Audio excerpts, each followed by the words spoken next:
I guess it didn't. Welcome in, Buckeye backers. Here we go. We didn't get the intro going, so we've been live for a little bit.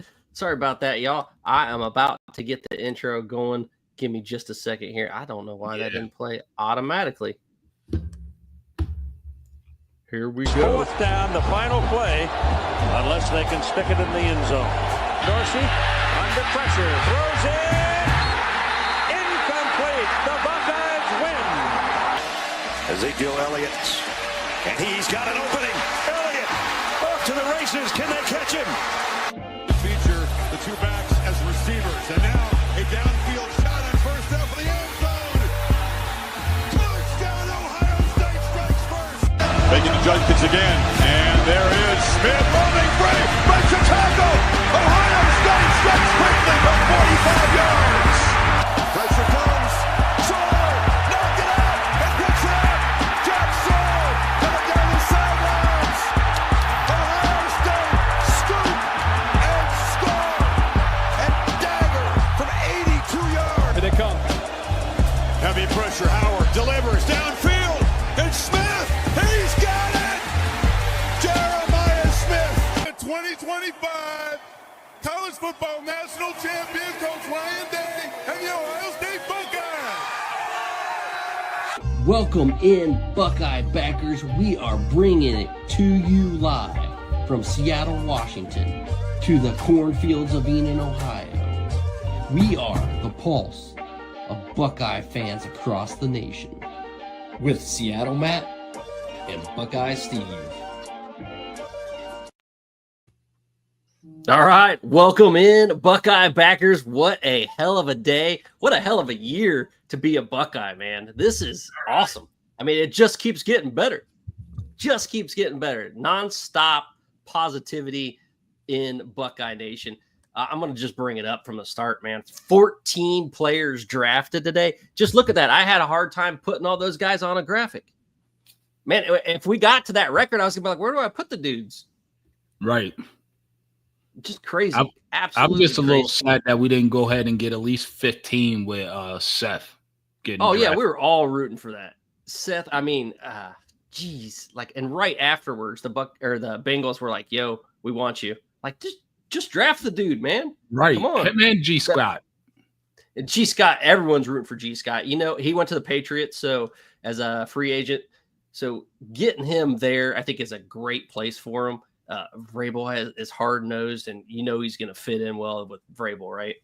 Absolutely, but like Vrabel, you knew we were trying to tie the record. Why didn't you just draft him? Yeah, man. Hey, be there for the Buckeyes, man. You know who you are. Right? You're right about that. Vrabel should have done it. Yeah, and Seth got in with the Buckeyes, so or with the Bengals, so we're good there. Just, gosh, man. 14, you're right. Man, the Bengals it feels like a disappointment. Yeah, they did. Yeah, that was highway and there must be something going on with his medical, dude. Yeah, absolutely. There has to be. Like how a Remington Award winner is not drafted. I mean, I know they're not worried about college football awards, but dude, come on. He was the best of the best. And for some reason, centers they don't draw that attention. They don't get drafted as well. Because even, you know, the number 2 center from Texas, I don't even know if he got drafted. Yeah. I think he was a free agent was too. The biggest shocker to me? What up? Quinn Ewers. Oh, yeah. Yeah, I was wondering why he fell like that. He would have been better off staying a Buckeye. But then we wouldn't have had Will Howard, so I don't know how I feel about that. Better off staying a Buckeye. Also, there was massive amount of NIL for him to come back, either to go to be a Quack or to come back to Columbus. And he chose this path. I don't know. So for me, I think I was talking to Schrock earlier today. And to me, it's whoever he's surrounded with has been giving him bad information his entire life. He needs to not stop listening to him or get them out of his circle, because first they told him to leave high school early, come to Ohio State. Then they told him to leave Ohio State and go to Texas, where he didn't develop at all, if you ask me. Then they tell him to come back for another year, where he would have actually probably got drafted last year if he would have left.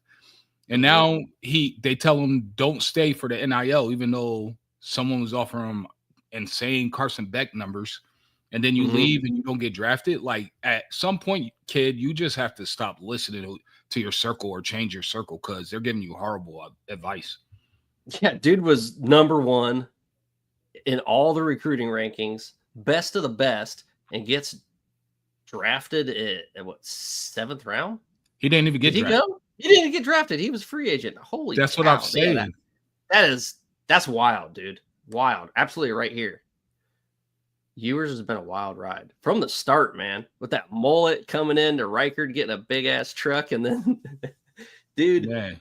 And then just picking up and leaving right away, man. Only took a handoff once. And he finally admitted, yeah, I came for the NIL money. So all that the rumors about him being he was left. 7th round. Miami got him in the 7th. Okay. At least according to Willstar. All right. Yeah, but he was waiting, dude. He was waiting for a while. That's still horrible, man. Yeah. They drafted the Louisville quarterback before him, which I think was a mistake by New Orleans. Yeah. It does go to show you how ridiculously the rating system is for high school players. I mean, and that's hard. I mean, think of the millions of dudes across the nation that are playing football in high school. And dudes coming out of Texas, he could sling it, man. He could sling it in high school. Man, Doug, I agree with you to a certain extent, but I think when you're that high, different conversation if he stayed at Ohio State the whole time. I think last year we won a natty. We probably don't have all these guys come back this past season. And he would have been a top 5 draft pick throwing to our receivers in our scheme. He made a mistake. And Ryan Day really works on footwork well with quarterbacks. He was a quarterback. I mean, you saw him sling it, man. In spring practices, man, he was putting it on the dot. Yep. He wasn't swinging a softball bat too well. No. But slinging the ball, he knows how to do it, man. Have you seen RJ Day? Yeah. That kid can sling it. If he was 6'2" or 6'3", he would be in the Ohio State quarterback class. Oh, for sure. And I think Ryan Day wouldn't take him on principle too, just because, he needs to go somewhere else. He needs to go be developed by someone else, Yeah, I think and make it on his own. Well, maybe he would. I don't know. But I just have a feeling that that's kind of his thing. And speaking of that, for Ryan Day to get out there, dude, after practice and be filming RJ just sitting out there and slinging it in the Woody. I mean, making that time to be a family man. That's pretty sweet, dude. That's pretty sweet. And he's training them. So RJ's getting the training by the best. Oh, yeah. Best of the best. And he was slinging that thing, man. I love this lunatic fringe, man. Every time someone brings it up, I'm just like, we have that lunatic fringe. I mean, you don't want it to be as negative as it can be, but how do you feel about that? Now that you bring that up, about the fan base being crazy. It's true. Buckeyes are crazy, man. What's your viewpoint? Always been crazy. You just don't cross the line. It can be a positive. It can just don't cross that line, man. You don't go, doing harm to anyone, and you don't put threats out there on the internet either. It's just why would you do that? Yeah, I agree. We're all bigger and better. I mean, taking sports seriously is awesome, but there's a threshold to cross, and you don't affect anyone else by doing it. Right? That's the only thing. Live by that principle of life, man. Do unto others as you would have them do unto you. The golden rule, man. It's there for a reason because it makes sense. And for me, I agree with everything you said 100%. The only caveat I put on it, if you could make it in Ohio State, you could make it in any NFL team, on any NFL team with their fan bases, except maybe the only thing close would be Philadelphia. They have a gel built into their stadium. Yeah. But outside of that, even if you go to the New York market or the LA market, it's nothing. You know what I mean? Because there's not a fan base crazier or more demanding and expecting than the Ohio State fan base. Nowhere. So people like to call us crazy. No, we hold our players to a certain standard and a certain expectation. So these players, you come here, you're going to be ready for the NFL in all facets and walks of life. And that's why our players stay in the league for 10 plus years. Yeah. You can deal with the best of the best. If you come out of Buckeye Nation, the largest beat in the country in any sport, you can deal with any professional team, any pressure anywhere in the nation. Absolutely. So what did you think about the draft? I mean, it's as good as can be, right? There was only one negative you can possibly think of, and that negative is we didn't get the record. Yeah. I mean, if that's what you're expecting, that's kind of lunatic fringe itself, right? Yeah. I mean we're expecting the best every time. Like, I don't know, man. Like, we're spoiled right now. We're spoiled as a fan base, so absolutely sometimes we gotta relax and be like, yo, dude, we just had 14 dudes drafted. Those guys are living their dream. You see some of them crying. Like, did you see Will Howard crying with his mom? Oh yeah, I loved it, dude. That's awesome. It meant so much to him. You just reached the pinnacle. I don't know how I would react. And Doug, no, I don't think that we're entitled. I think we're demanding. We expect demanding. Yeah. And I mean, I was in the military, so like that's what was expected of us, especially during wartime. You're expected to execute. You get a problem, you solve that problem, you execute your mission. And that's how our fan base looks at Ohio State football program. And there's nothing wrong with it. The only time it's something wrong with it is if you're threatening to kill kids or the coach. Outside of that, we should be demanding. Why do you think our program is the best in college football history since World War II? Because the expectations is that high. It's set that high, the standards that high.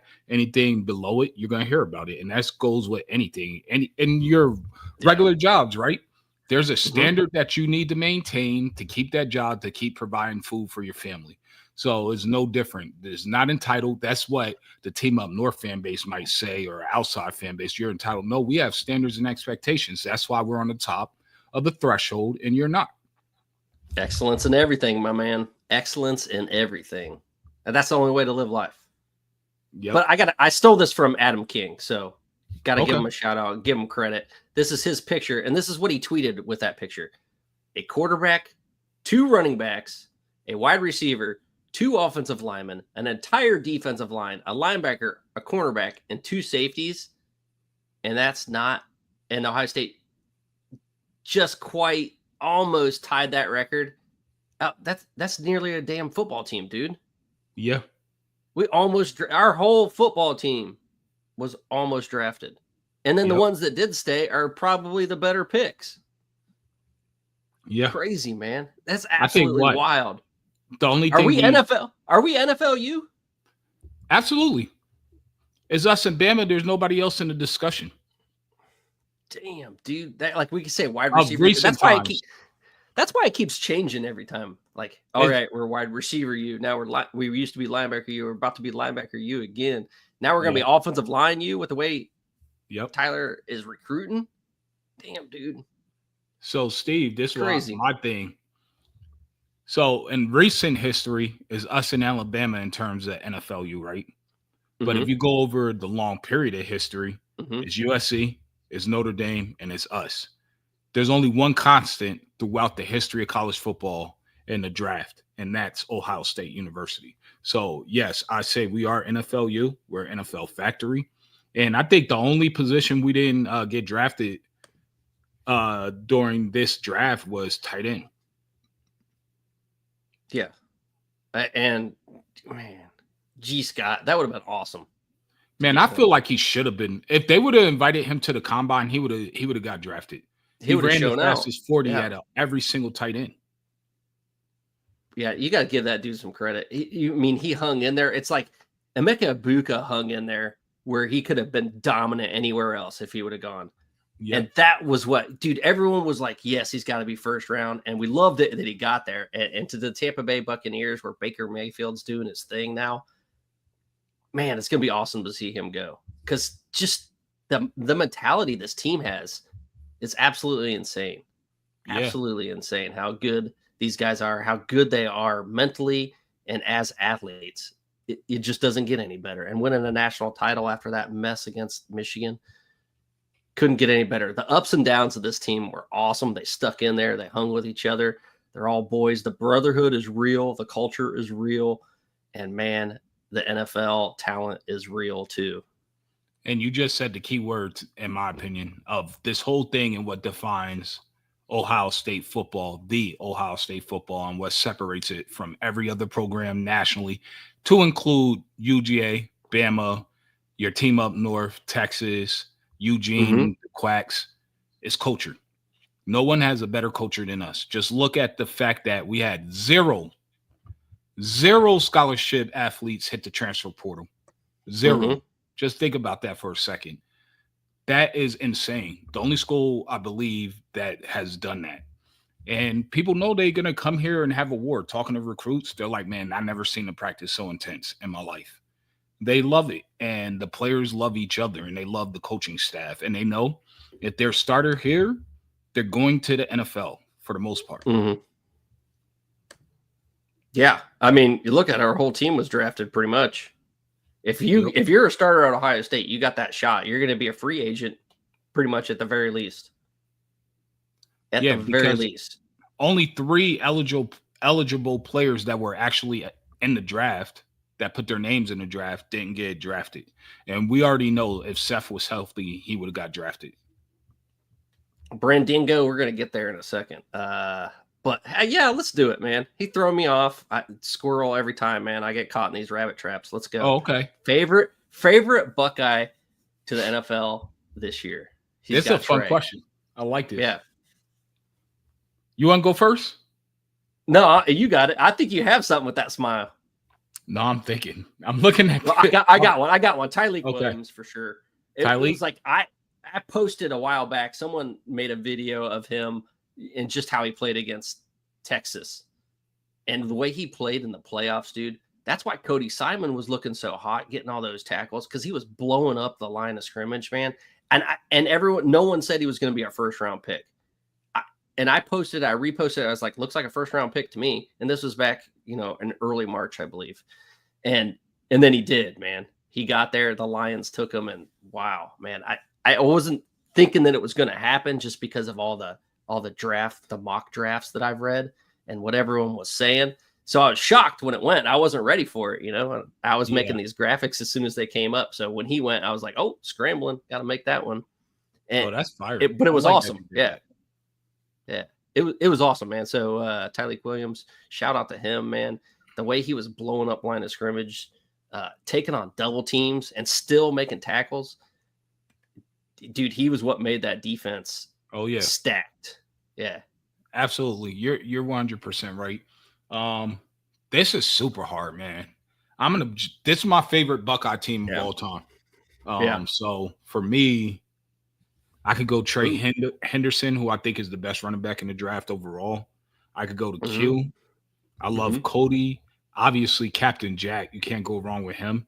I feel like Jordan Hancock is the best nickel in college, and that was in the draft. Mecca, great leader. My boy JT came all the way over, started something by Chris Henry's next, following in his footsteps. Epi is about to be next. Then how can you not love the hard-hitting Lathan Ransom? And then Donnie Jackson. Oh, yeah. We don't win without Donnie Jackson moving from left guard and being versatile. And then Denzel Burke. He had one game where he gave up over 100 yards. And I mean, he was getting cooked by everybody. Yeah. The entire country was watching. And guess what? He bounced back and had a stellar season. So Steely.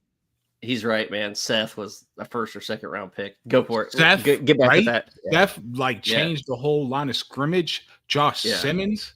I think you might have forgot Josh Simmons on this one. Nope, you got him right there. Josh Simmons, a dog. If he doesn't go down in that Oregon game, we beat them. But my heart has to go with what is right, and that's Will Oppenhauer. All right. Yeah, Will Howard, just for his leadership. I watched him in the beginning of the season. Me and Dev will be on the phone just yelling angrily. And I'm like, man, he's just going to develop, just chill. And to what he did at the end of the year. And people are bringing up I heard, was it Mel Kiper was talking about how poor he played against the team up north. But I forget who it was because I was driving for prom stuff. And they were like, well, he was hurt that game, and that was the only game he played bad all season. I was glad that they said that. And then they were talking about Yeah, go It ahead. was the offense. It was the offense they played. I mean, it wouldn't have mattered if it was hurt or not, man. They weren't letting them open up and throw the ball. They came around and played a completely different offense with that counter scheme against Tennessee, and completely different team. They just wanted to run up the middle, and you saw it, man. Both those defensive tackles got drafted in the first round, man. Yeah, Both Mason of them. Graham has And an argument to be considered one of the best defensive tackles in the past 5 years, in my opinion. they ran right at him. Yeah. I mean, that was their game plan. Yeah, it wasn't a smart one. It made no damn sense. It was, but we're past that now, and I'll get off that train because, hey, it's all positive from here on out, boys. So for me, it's Will Howard. The way he played, especially when I'm watching him at the Rose Bowl, it was amazing what he did against Tennessee and then what he did against Notre Dame. I mean, he played coming out 13-13 in the national title game, starting off. Like, his stats weren't like world beaters at the end of the game, but you start a game like that. Come on, man. But PFF, that was his highest game he's ever played in his life. So he constantly just went like this all season. And I believe, personally, if Will Howard had another year and he could have came back, he would have been a top 5 draft pick next year because he would have proved it multiple years. Yeah. Yeah, seeing some of these boys playing together is awesome. And someone wrote, I got to get this up there. The Arizona Cardinals are OSU West now. How do you feel about that? That's what I want to ask you. I got to ask you a question. It's a little risky in the league. Yeah. It's a little risky question. I'm down for that. All right. Over under the chances that they have a sock party for Will Johnson out in Arizona between Denzel Burke, Marvin Harrison, and Paris Johnson. Oh, dude, he's gonna get hurt. Cody Simon too. Wow, yeah, they loaded up, dude. Yeah, they loaded up big. They got a little taste of Marv. They got a little taste of Marv, and they're all like, you know what? We gotta draft more Buckeyes, man. I know he had like a little bit of they had a little up and down season with Marvin Harrison Jr., but I think they got a taste of it, and they know they need to build around that because they got a baller there. And so they're like, you know what? Give me some more Buckeyes. We're taking them. Let me ask you this. Yeah. I mean, they're going to give them a hard time for sure, but they need to get them healthy. I was just joking. It was tongue in cheek. But I know. I think the problem with Arizona, I don't know. I don't trust their quarterback, man. How do you feel about their quarterback situation? I think that doesn't help Marv at all. No, I don't either. I mean, that's a little bit like the situation that they have. Baker Mayfield was kind of the same type of quarterback, struggled until recently. Maybe he'll, kind of pull it around a little bit, get used to the league and use them like his best attributes. But you got to have an offensive line. You got to have a defense around you. That's the hard part about the league, man. It's the best of the best everywhere. So you got to be on your game. Yeah, that's true, man. So, and everyone else around you has to be on their game. It's hard to, if you get drafted to the wrong place, and that's what I like about this. A lot of these guys got drafted to decent teams or great teams. So who's your NFL team? I should have started. My NFL team, it's the Bengals, but man, I don't even the way they drafted and the way the Steelers are drafted, man, I'm about to change it up, man. It hurts to say, but damn, the Bengals are killing me with their draft picks, man. I thought you were going to say Cleveland. No, that's where I want to go next. I want your feelings on Cleveland using their third rounder on Dylan Gabriel. I didn't like that necessarily. I wouldn't have been surprised if they did Sedor there instead, but Cleveland has that reputation, man. They love to. That's why they had to take two quarterbacks. Because they're like, we mess this up every time. We might as well trade for some more draft picks and take two. That's interesting thought process. That's just I'm just making fun of them, kind of. Yeah, I mean, you're not wrong. I think where quarterbacks go to die. The constant with Cleveland is the owner, if you ask me. They've had different GMs, they had different coaching staffs, they had different staffs at all the way around. I feel like the owner doesn't know how to pick a head coach or a right GM. Because for them to be this bad for this many decades is just sad. Yeah, the cradle of where quarterbacks go to die. It's really the truth, man. Someone asked in your chat where Hancock went. He went to the Bills. Yeah. So Yep. another good team, man. That's what Absolutely. going at the end of the draft, at the end of the round it's great for you. And you get to a decent team. Yeah. And he's going to be in the playoffs every year with Josh Allen at QB. Yep. That's a really good team. Yeah, the Bengals kill me, man. I don't even know what to do anymore. Do not. Who did you guys draft that you don't like? Everyone. Really? I can't think of anyone that the Bengals drafted that I'm like, oh man, that was awesome. Great. Shamar Stewart. Take a dude that has 4.5 sacks. And yeah, what's all he up does. with that? You could Walter have had Nolan, JT or Jack. Dude, he was like the all physical team. He was just like a combine warrior. He looks like he is an absolute stud, but he was right next to Walter Nolan. He shouldn't have had any double teams. Like he had a free shot to the quarterback every single play and just found a way to not be good. It runs a 4.5. I think he's like 6'5", 6'6", runs a 4.5 40 and just a beast, man. I think he had a 40-inch vertical too. Well, they went for the traits instead of the production. Yeah, they went for the ceiling and not the production. You have to have some production in college, man, before I'm drafting you. And that's the Bengals are going to Bengal, man. There's no reason to have 4.5 sacks in your entire career. Like that's despicable as a defensive end. I think he had a lot of pressures, and that was one of the reasons that they went after him. I don't know, but you got to get home, man. If you're going to be drafted in the first round like that, you got to get home. Right. Looks like Tarzan plays like Jane. That's absolutely right, Bugsy. I like that. Dude, Jane might play harder than him. From the sound of it. She'd get a tackle, like at least a tackle for a loss or something. Jane would get in there and get a sack. Why don't they run for that? Yeah, I agree. Only one person did that. Wasn't that Johnny Manziel? Did he really? Yeah, he did his whole workout in pads. Oh, that's awesome. Yeah. I remember watching it and it made sense because they asked him, why'd you do it in pads? It was like, because I play football in pads. How many Buckeyes were drafted, man? Let me show you. 14 players drafted. You mean all time or today? Today it was 14, brother.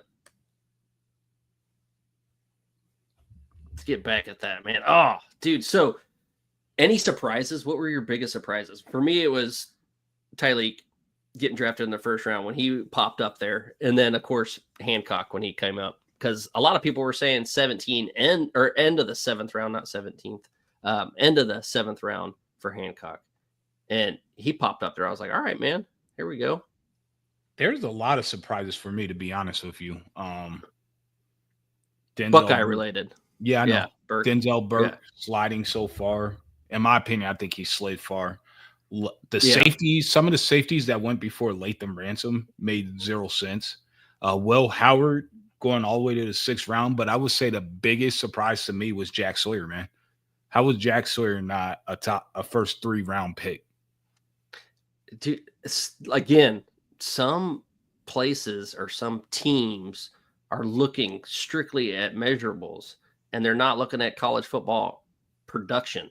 You have to throw on the tape, man. It's like if you went back to high school and you're like, yeah, I'm going to take this dude because he's fast. Yeah. All right.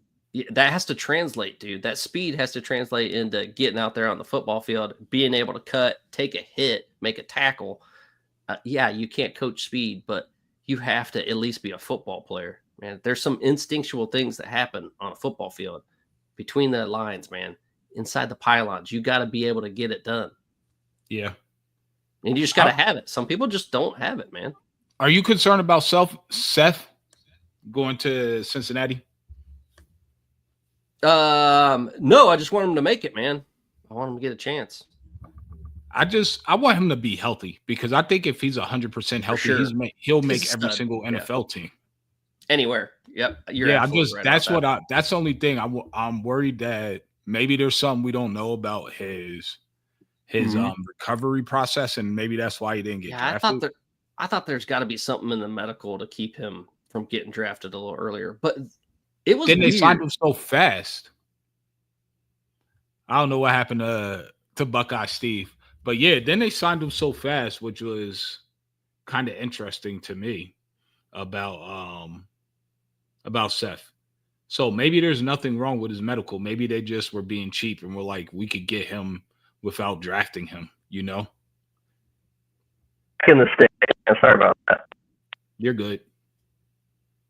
Can you hear me good? You sound a little different than you did the last song. I did. You Hold on actually, a second. Chat, how does he sound good to you?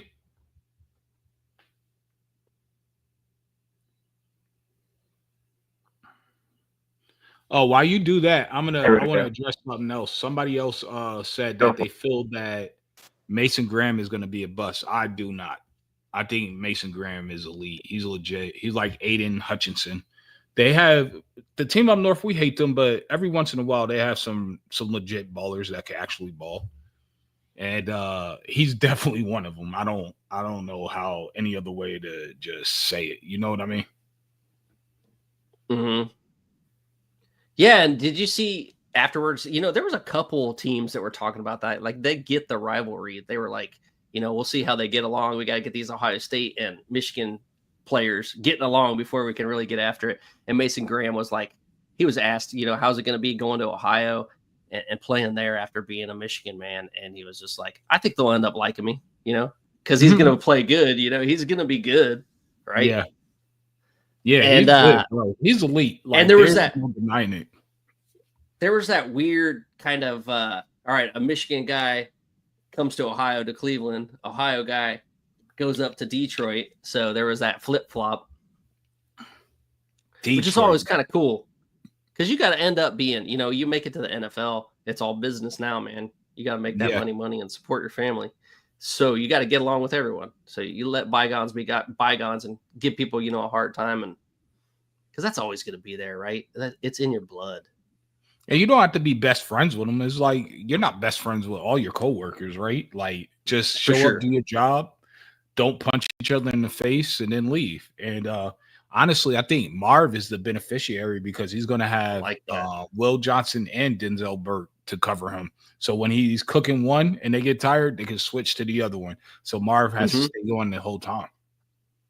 Yeah, we gotta talk about this. Bugsy's daddy. I like your comments, my man. Best line by Spielman when drafted. They asked him about a slow 40 time. He said, "You put a guy in front of me, I'll catch him." I love it. I love it. That's awesome. But that's true, though. It was like Peter Warwick, man. When he got drafted, he ran like a 4.7 40 as a wide receiver. But you put on the game tape, man. Some people just, they get going. You know, once you put them in that situation, they're football players. And you get your adrenaline going. Like, I know I didn't run a good 40 time, but we had a quarterback ended up getting drafted or ended up getting recruited to Air Force, played D1. He ran at the Ohio State camp 4.5 40. You know, dang, 5'8", benches 405, like quarterback. Just like he could take the ball every time and score if he wanted to, but because we played in a tiny little league. But I would keep up with him on like when we ran an option or something. And there was no way I was running with him if we were running a 40 out on a track. Not happening. Right. Yeah, good point. I mean, there's such things. There's some guys that just have it on the field, man. You get that going, you get all juiced up, and you're good to go. So, what if you were to have one disappointment about the draft? What would it be? Did I ask you that we didn't get to 15? I mean, that because I was sitting there rooting for it. You know, we all were the whole time. We're like, when are we going to get to 15? When are we going to get to 15? I want 16. You know, because we're never satisfied. That's the way it is as a Buckeye. To be honest, this is the first year I watched the entire draft, the entire thing, because I wanted to get the 16, but I was like, oh, we should definitely get to 15. Then once we got to round 6, and I'm like, like I don't know, Seth is gonna be a tough one to get. I'm just hoping we get to 15 now because I thought maybe we could sneak G in there with his combine, not his combine, but his pro day. Yeah. So like when that didn't happen, I was a little disappointed with it. But the main and Josh Fryer, he had a hell of a pro day, man. He showed some. but I think the thing with Josh, if you watch, the film, it's not the so he did well. He wasn't actually by PFS standards. He was pretty up there on our O line. He's not that very bendy, that agile. But he also isn't a tackle. He wanted to be moved to guard this year, but we needed him at tackle. He was asking to go to guard, but we needed him there. So because he knows he's a guard and in the NFL. Yeah, he can't. You imagine going against Abdul Carter, Micah Parsons for him. He doesn't have that agility for it. So like once he had to play tackle, I knew like nobody was really going to take a chance on him, but it's unfortunate. Yes, I'm disappointed that that the Browns picked Dylan Gabriel over Will Howard. That's what I'm mostly disappointed with. And then everyone was posting those videos of Will Howard, like, yeah, more sun. The more sun, the better. I think we should play in domes everywhere. Yeah. I wish you had that's a bad look. That's a bad look. Terrible look. Hey, if you got something to talk about, I'll try to look it up real quick and get it on here. Yeah, I do. Because I remember, when they called him, right? They called him to tell him that they were picking him. He looked like, what? Why would you pick me? I hate the winter. I can't throw in the winter. I can't play in the cold. Every game should be played in Hawaii. Yeah. Every game should be played in Hawaii. The fans don't want to sit in the snow. They don't want to sit in the rain. Like, I think we shouldn't even play games if it's raining or snowing. Talk about soft batch of cookies. Man, it doesn't get much softer than that. Another thing I was disappointed with is New Orleans taking the quarterback from Louisville. Like, that dude is not good. So my whole thing is I'm going to just say it's a conspiracy. They conspired against Ohio State to make sure we didn't break the record from UGA, so that way ESPN can keep saying the SEC is the best conference, even though we know they're not anymore. Yeah, I mean, T-Dub, you should be. T-Dub says, as a Buckeye and Patriots fan, I'm very happy to have Travion Henderson and G. Scott on my team. Absolutely. You guys, T-Dub, you guys had the right coach there. He's a Buckeye legend as well, but he's about to get you guys back on your feet. Until you have to meet the Giants, of course. We know how that goes.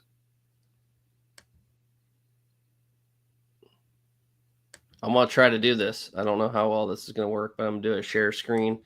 Yeah, that works. This. It does work. Yeah. You might not be able to hear it. Can you hear that? Okay, all right. Yeah. So, first of all, if you keep winning, you get domes the next 2 games. So I love that. Did you know that? I do. Or now I do. Now you do. But let's continue that evolution.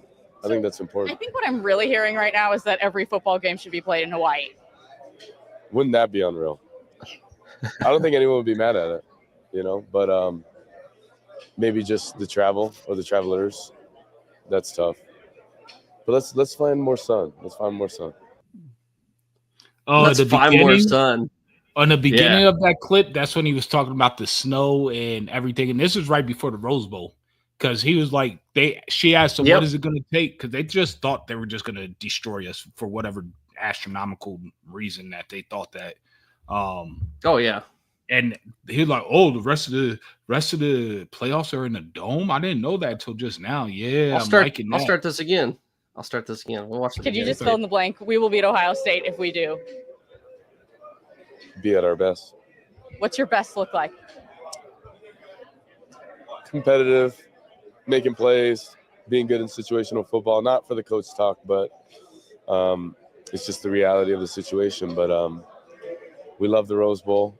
We love warm weather. I think we should play more football on nice grass instead of our artificial stuff. And the more sun, the better. Why do we do it to ourselves? Like, do fans want to sit in the snow and the rain? And let's just make arenas. Let's make domes. Let's do grass. Let's do more fireworks at games. Yeah, let's do that. Okay, all right. He is so first of all, soft, bro. if you keep winning, you get domes the next 2 games. So I love that. did you know that? I love I that. do. Or now I do. No, you didn't. I do. Now I do. Hey, Yeah. shout out to all the Oh. Cleveland fans out there. This is your future quarterback right there. Day one That's what you starter. got. You guys are in good hands, man. It's either But him then, or Deshaun that was- Watson. You guys have a type. Obviously, they have a type. He likes the Weirdos grass, and but he short likes the midgets. domes. Oh, Anybody man, under 6 feet, if you want to play quarterback, Cleveland's hiring. Anything else from the draft before I get to a quick commercial break? Nah, I think we pretty much touched on everything. I mean, that was hilarious. That's a nice touch to end the draft conversation. Yeah, for sure. Dude, it's hilarious, man. It's like you gotta do your homework. You gotta catch up with those videos before you get drafted after a dude like that, man. All right, it's getting hot out. You're about to go to the ball game, so get yourself one of these Icy Breezes and stay cool. Icy Breeze is the world's first portable air conditioner and cooler. A premium ice cooler that doubles as an eco-friendly portable air conditioner. This is not a swamp cooler, just blowing air across ice. Over 60 parts and components allow Icy Breeze to achieve what no other product in the world can do. The secret behind the Icy Breeze is an innovative design that circulates chilled ice water through a heat exchanger in the lid, replacing the Freon used in most ACs. Fresh air is drawn from hidden vents in the top of the cooler, pulled across the exchanger, and chilled down to 35 degrees cooler than the outside air. A 3-speed fan control delivers Icy Breeze's dry, cold air up to 25 miles per hour, just like a car AC. And a stay-put flex hose directs the breeze in any direction. Wherever you need it, Icy Breeze helps you beat the heat. Icy Breeze. Hey, before we bash any more Cleveland, we got to give the Cavs a little shout out. 3-0, beat Miami at their place, 124-86. They're showing like no mercy on those boys. The Heat is getting heated up themselves, man. Guy gives the Cavs some credit. I can't wait. I want them to be at the Pacers. I don't know why. I just like beating the Pacers, so I can't wait for that to happen. Who do you have winning the whole thing? I mean, I'm going to go with the Cavs, man, the way they've been playing. I'm going to go with I who know you go with. I know Miami's garbage, but really, I mean, for the playoffs. So we'll see. I think either the Cavs or Boston are coming out. That's what I'll start watching. Yeah. I don't watch basketball as much With the anymore. Boston. You Yeah. know, no, I'm a Knicks fan, but I don't watch Are you? basketball as much anymore because I just don't find it entertaining. I'm just be honest. I don't like it that I much. agree. So I'll mean- watch basically the Eastern and Western Conference Finals. And if it's Cleveland versus Boston, that's going 7, and that's going to be one heck of a series. All right, we're bringing in Mike Germanese here. What up, brother? Yes, sir. Gentlemen, what's going on? Mello? What's All up, right. superstar? First, congratulations on 14 guys drafted. Pretty outstanding. Yeah. One short. And thank you for giving me a great player for my Lions. Like Mhm. it, Williams. Yeah. All right. I didn't Him and- realize you're a him- Lions fan. Him and Hutch next to each other is going to look good, I think, come Oh, yeah, September, for sure. October. Yeah, It should look real good. That defensive line is going to be nasty. crazy. I thought they were maybe going to draft Sawyer too. I kept waiting for that, and I was like, that line's going to be nasty if they did that. I would have liked to see him get an edge rusher, but we'll see what happens. I trust Brad Holmes. If you take a team that hasn't done anything for 70 years and all of a sudden get them to 14 wins, I'm not going to question the GM at all. Man, so I heard you guys are getting rid of J-Mo. Is that true? You know what? There was rumors out there, but then Holmes said they haven't entertained it at all. And they signed his 5th-year option, him and Hutch. The thing is, who do you pay? They've paid out a lot of money. So I don't know how much is going to be there to play a guy like Williams. Because Hutch is going to get big bucks. Yeah. Yeah. He is coming off an injury, though, right? Yeah. See what he's like. I think he's going to be fine. I heard he's already sprinting. That was a brutal injury, though. Watching that live. I didn't watch it. I couldn't. I would have threw up. Oh, to see his legs snap around all the way, it wasn't good. Yeah, but he's a dog. He is a dog. It's gonna be an interesting year. But yeah, I like Williams. He's gonna look good in Honolulu blue. I gotta ask you a question though about JMO, because is he more than just a 9 route runner? Because I don't watch the Detroit Lions that much. It's hard. They use him. It's all about him just getting him in space. I've seen him go deep, and then you see him where they get it to him almost behind the line of scrimmage. If you get him the ball, he's one of those guys I think that the Lions use. Just get him the ball in space, and he's gonna hit a home run. Yeah, because he started off in Columbus, right? And the thing about it with Heartline, you have to be able to run every route, the entire route tree to see the field. And he was mainly a 9 route runner, and it worked tremendously because, there's just not that much speed on any team that could cover him. And that's why you saw him have that season that he did at Bama. But that's why I was just wondering if he developed any more in terms of his route tree. Yeah, they have him running different things. It's mostly downfield. Because when you got St. Brown, it's kind of hard to keep everybody close. But yeah, I've seen him give him the ball 5 yards off the line of scrimmage, and he's got the ball 30 yards down.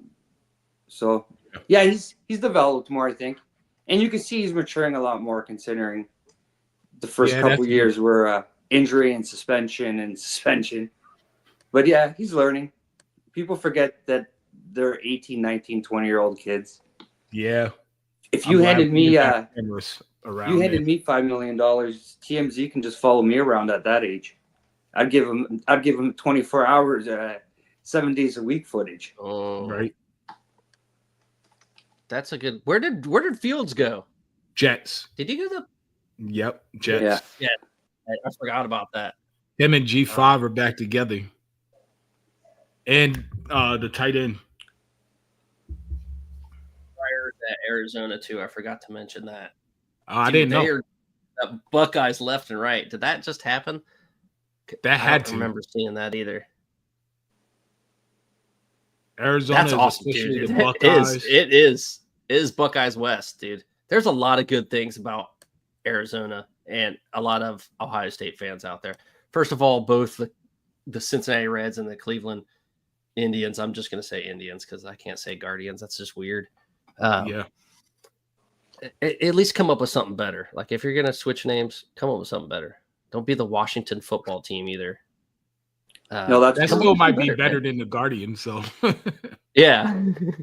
Anyway, so they're both down there. I guess I learned this from Bucknuts. Listen to them, but Goodyear actually bought a bunch of land out there. That's why it was called Goodyear, Arizona. And I went to grad school in Phoenix, so I've been out there. I know what it's like. It was nice to be out there. It sucked in the summertime, but it was nice. There's a place called Buckeye, Arizona, also named because of Ohio. And when I went out there, it was I think that was it was definitely for the Florida game when we lost to Florida. And the national title game. Buckeye, Arizona had a screen printing place and everyone out there for shirts because it was Ohio State and Buckeye, Arizona. So there was just packed lines with free shirts. Tiny little town. Like you had to drive like an hour in the desert and all these people lined up. Anyway, I'm off topic. Let's get in. You were watching the Oregon spring game today. Tell us a little bit about how that looked. We got to get into, scouting around the Big Ten and scouting the competition. And then Mike's going to give us a little bit about the Michigan spring game because he was there. Absolutely. In the stands and on the field. Yeah. Go ahead, Mello. No, you're fine. Oregon, I'll just be honest, they got a lot of talent, man. A lot of talent. You can see it. It's pretty evident. They don't have the experience, though. But this team is going to be formidable for years to come. Talent's everywhere. I mean, I watched Dorian Brew make a play. I also watched him get cooked a couple of times. I watched Brandon Finney get cooked. Dante Moore didn't put the ball in the right spot. The dude was wide open. He just missed him, threw him out of bounds. Austin Novosad, to me, looked like the better QB all day. He was dropping dots. He put a ball on the Decorian Moore that either Decorian was going to get it. I don't even know how Decorian caught it. I don't even know how the ball made it that accurate. But he was blanketed with DB all over him, and he still caught it. It was probably like a 40-yard bomb.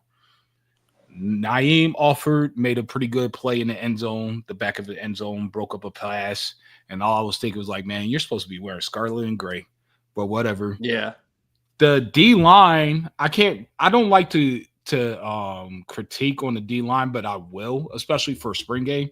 But I will because they made it was a real game. The only person that didn't get hit was the quarterback. And the D line looks a little suspect to me. To just being honest, they looked a little suspect, but their O line is massive. So I don't know how much you can gauge from that. I want to see it in a real game against a different team. The wide receivers look better. All their DBs, they have, I think, one DB in the secondary that's under 6 foot. Everybody else is like 6'1" and up. They have a 6'5" DB out there, but none of their DBs could cover JJ, so I'm not worried about it. But they definitely look like what you've been hearing about them. They look really good. They're just young. Yeah. Yeah, I mean, they're always going to be talented. Look at the way they're recruiting. Look at Dan Lanning, the way he is as a coach. He's smart. He's young. He puts in all the effort in the world. It's Oregon. They have all the jerseys, all the shoe money, all the Nike money. They're going to compete every single year. And let's be honest, they're going to be the team that really gives the Buckeyes the biggest threat in recruiting always. Yeah. And then, that's the lifeblood of any college football team. Who you get, it's not about the coaches. It's about the Calebs and the Jeremiahs. Hey, you know what, though? I like that you brought that up. But one thing, I'm going to drop this. Don't shoot the messenger. But The White House is scarlet and gray. Just remember that. And I'm just going to put out this conspiracy that I made up on my own right here, right now. So you're going to hear it first. All right. We put tariffs on China to drop Phil Knight's net worth so that way he can't keep paying these kids and these recruits. So he lost $50 billion in the first hour or two. Let's see if we can make him lose another 50. Yeah. That could be the best thing I ever heard right there. I want that on a shirt when I go to an Ohio State game next year. Yeah, when they play Oregon. keep dropping tariffs on China. Let's drop Knight's net worth. NIL depends on it. I like it. Actually, that's really good. So Dante Moore didn't look like the hype was. No, Dante Moore has a lot of talent. You can see it. He just wasn't that accurate. I think Novosad is really good, man. Did he come on later on? Huh? I watched him a lot of UCLA. Did he come on later on? Like, I mean, did he was was it nerves? Did he get adjusted later on? I didn't finish the fourth quarter as of right now. I mean, he was hitting his shorter passes. It was just the deep passes. He was off a lot. And the thing about that, I can't really judge too much because a lot of that's timing, footwork, knowing how your receivers like the ball. They have a lot of young players. And we remember Will Howard in the beginning of the season looked terrible in the deep balls. He was always underthrowing the players, right? But by the end of the season, he was elite. It's hard too with the spring game because you don't know if it's the ones or the twos these guys are playing with.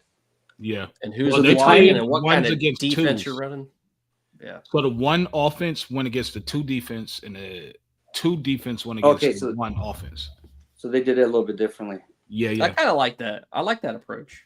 That was the problem with the Michigan game. They split up the teams completely, so you had no idea where people were and what they were doing. Let's dive into the Michigan game. I'm just going to say one last thing about Oregon. I hope that they piss off Austin Novosad and he leaves because that dude is the truth. But go ahead. Where is he? Did he transfer in? No, I think they got him straight out of high school. Did they? Okay. I believe so. Don't quote me. Were we in on him? I can't. His name sounds so familiar, but I don't think so. Picture him. All right. Yeah, Mike, let us know about the Team Up North spring game, what you thought, what did you think of Bryce Underwood? And I know it's hard because you guys do some weird stuff, just being honest. Do you guys have any legit threats on the outside? Let's start with Bryce Underwood.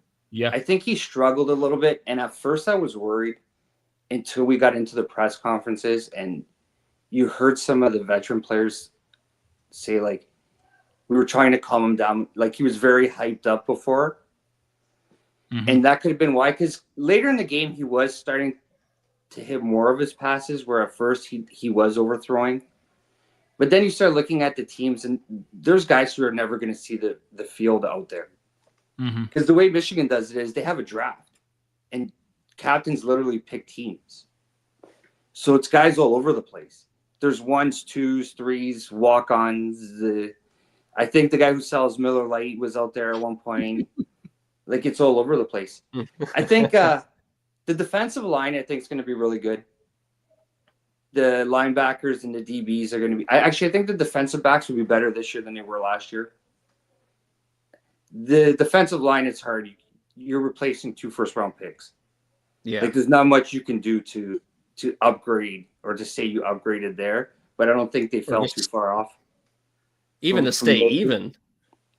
I don't think I wouldn't never say even. You get 2 first-round picks is hard to replace. Yeah. That's what I mean. Even to stay even with that would be spectacular. Yeah. Like, that's a hard thing to replace until you see it in game action to say, yeah, they did. Outside, I don't know.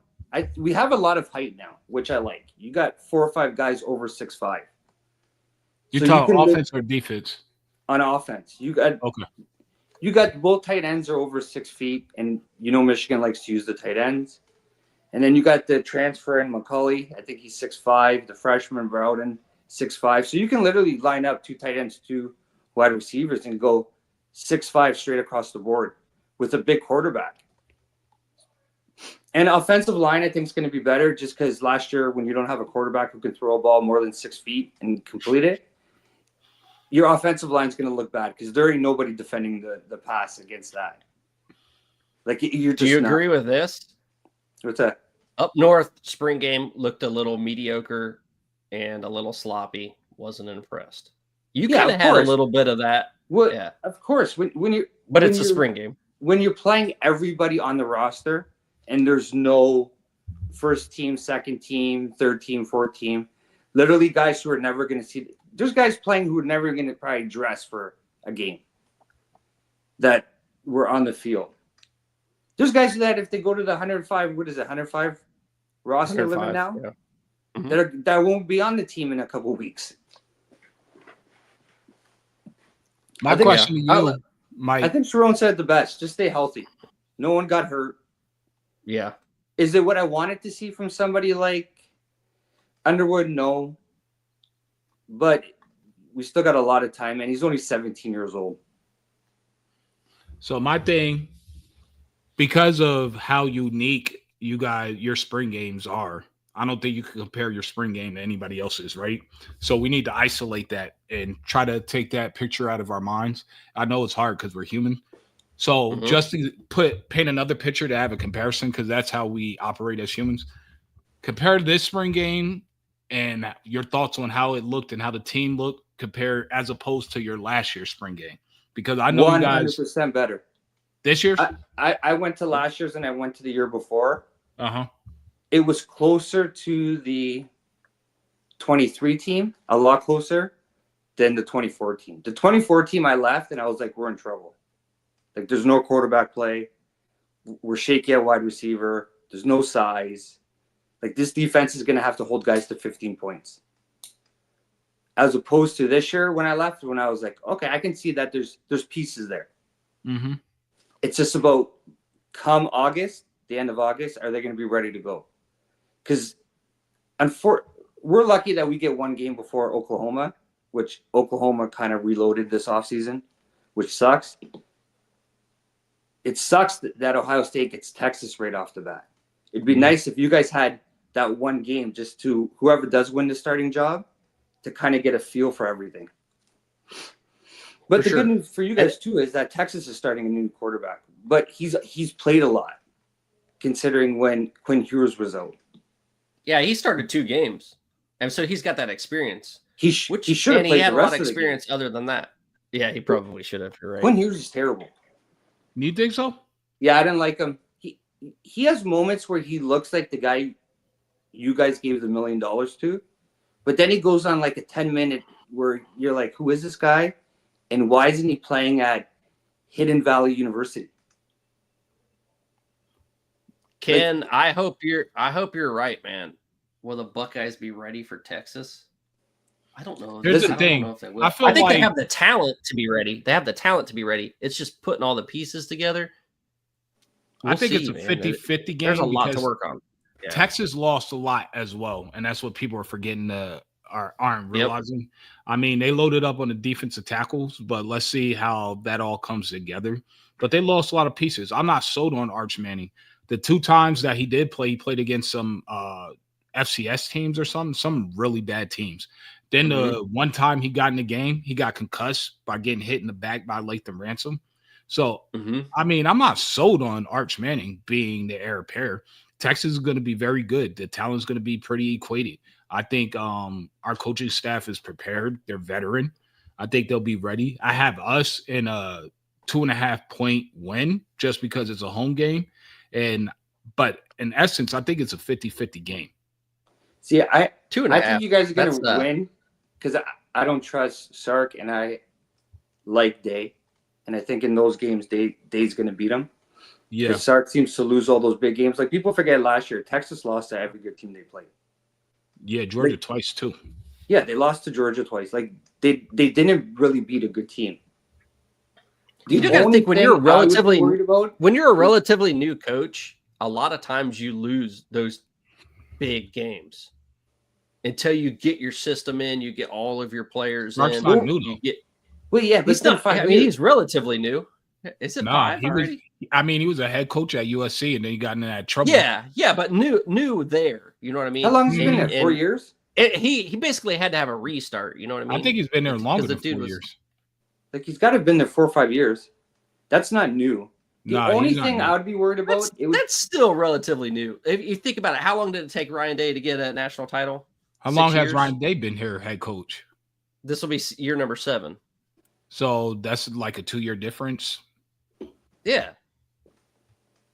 And you know, he was losing to Georgia. Day was getting that. You know, he could get past.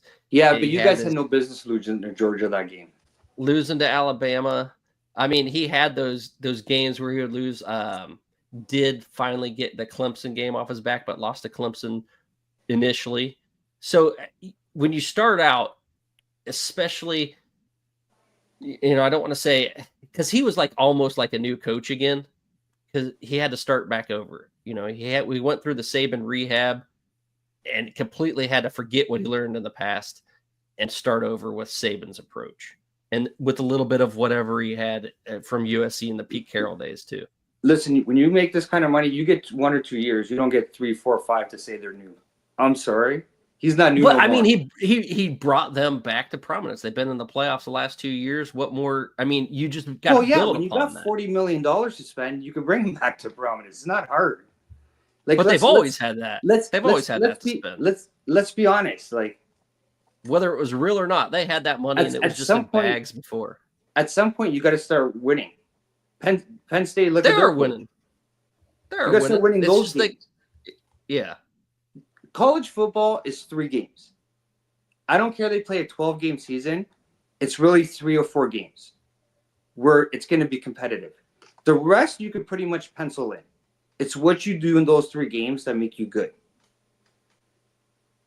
And for Texas last year, they lost them all. They played one good team. 2 more years, you make the playoffs every year. You got some time to build upon and make those games. It's just like when we were, you know, like if we were saying that about Day. Starts trending towards being the Franklin of the SEC. Beat all the teams you're supposed to and lose to the good teams. We'll see. Wait, you gotta give some people some time. In Steve's I said 2 more years. Franklin's still new. It's okay. He's still new. He'll figure it out soon. No, Franklin's been there way too long. That's a different story. He's got to get it together. Man, I'm loving this. I'm fully entertained, fellas. I think the only thing. with Franklin, and listen, I'll ask you guys: does it worry you that you're going into game 1 though with a new OC and DC? If I was outside and I didn't know the information that I do know, I would be worried. No, not at all. I'm not worried at all. Because I don't. I ask because I don't like Patricia. I seen when he was at the Lions. I watched him with the Eagles, with a team that just won the Super Bowl, and he couldn't do nothing with most of the same players. He's a completely rejuvenated dude, man. He's completely different. He went into that with Belichick's mindset, not being himself. He had that attitude at Detroit, and he learned from that. And he's talked about it. He said that I'm coming to Ohio State. I'm ready to learn just as much as I'm ready to teach. And that's a completely different attitude. He was all gung-ho. I've won 3 Super Bowls with the Patriots. If you came into that mindset, you would go in there in Detroit and be like, yo, dude, everyone's going to listen to me. They're going to do exactly what I say because I'm the man. I've been the man my whole life. Listen. And he went in there with that wrong approach and just rubbed people the wrong way. And these were professional dudes. The Belichick approach doesn't work everywhere. Detroit's a different place. Approach doesn't work anywhere unless you're Belichick. Exactly. Exactly. And he tried that and he learned from it. How many guys left Belichick's tree that were successful? I don't think any. Lovie Smith had some. Was it not Lovie Smith? Who was the? I can't remember who it was. The other defensive coordinator. Like it's not a. I don't know. Yeah, who cares? Let's move on. Yeah, Matt Patricia's going to be good. You wait and see, man. I'm willing to bet on it. It's a 9 out of 10. This is what you're not going to like as a team up north fan. What's that? You're not going to like if he does good. If he does good. There is no Oh, if. no. To me, listen, you can ask. There is no if. We're going to have the number 1 defense again. Listen, our defense. Would you believe me if I told you our defense is going to be better than it was last year? Yeah. Losing 8 dudes. I actually just wrote an article that you guys are the new Alabama. Yeah, because Nick Saban retired. Thank God. And actually, that's the first line. We needed that. That Saban's gone and Ryan Day's the new Saban. And I have no problem saying that. Because unlike Steve, who didn't think you guys were going to win the national championship and hates America, I picked you guys before you even lost to Michigan. And I tried to explain to him that you guys were still going to win the national championship, and even if you lost the game, and he cried. And I was like, don't worry, you're going to be okay. You're going to win a national championship. I'm still crying, but I'm happy. And he was crying. Tears, and then when he won the national championship, he wouldn't even return my phone calls to say I was right. Why didn't you call him back? Why did you just ghost him? He was ghosting me just because I was going to say, I tried to explain it to you. You didn't have to cry as much as you did. I just didn't want to break anything, right? That was I was a heartbreaking emotional game. I'm sorry. I was so angry after that game. It should have never happened, but it is what it is. You were right for sure. So, Steve, go ahead and tell him he was right. Yeah, there's a first time for everything. Even a blind squirrel gets a nut every now and then. No, but from what I'm hearing, the players feel like I'm hearing this from not just the players on the team, but recruits that have attended practice, that have attended practice under Knowles and under Matty P. They said this defense is going to be way better. They said they're faster, they hit harder, they're more aggressive, they're flying around everywhere, better athleticism. And then the players that are here, just if you listen to their interviews, their telltales, they all say it's so much easier. It's simpler. The defense is simpler. I don't have to think as much. I could just play and fly around. And everybody wants to point to the spring game, but they kept it super basic. They ran a cover 2 and a cover 3 and 0 stunts and 0 blitz. So it was more of a confidence builder for the quarterbacks and to see if the quarterbacks can make throws, right? And tight windows. And that's what it was. But I'm telling you right now, it's going to be a massive upgrade, and people are going to be like, how is this possible? That's all. Well, if they ask how it's possible, then they're not the smartest people in the room. The other thing with Patricia that the players are saying is he teaches them the why of why they're doing a lot of the things, which makes them able to play faster. He's explaining it.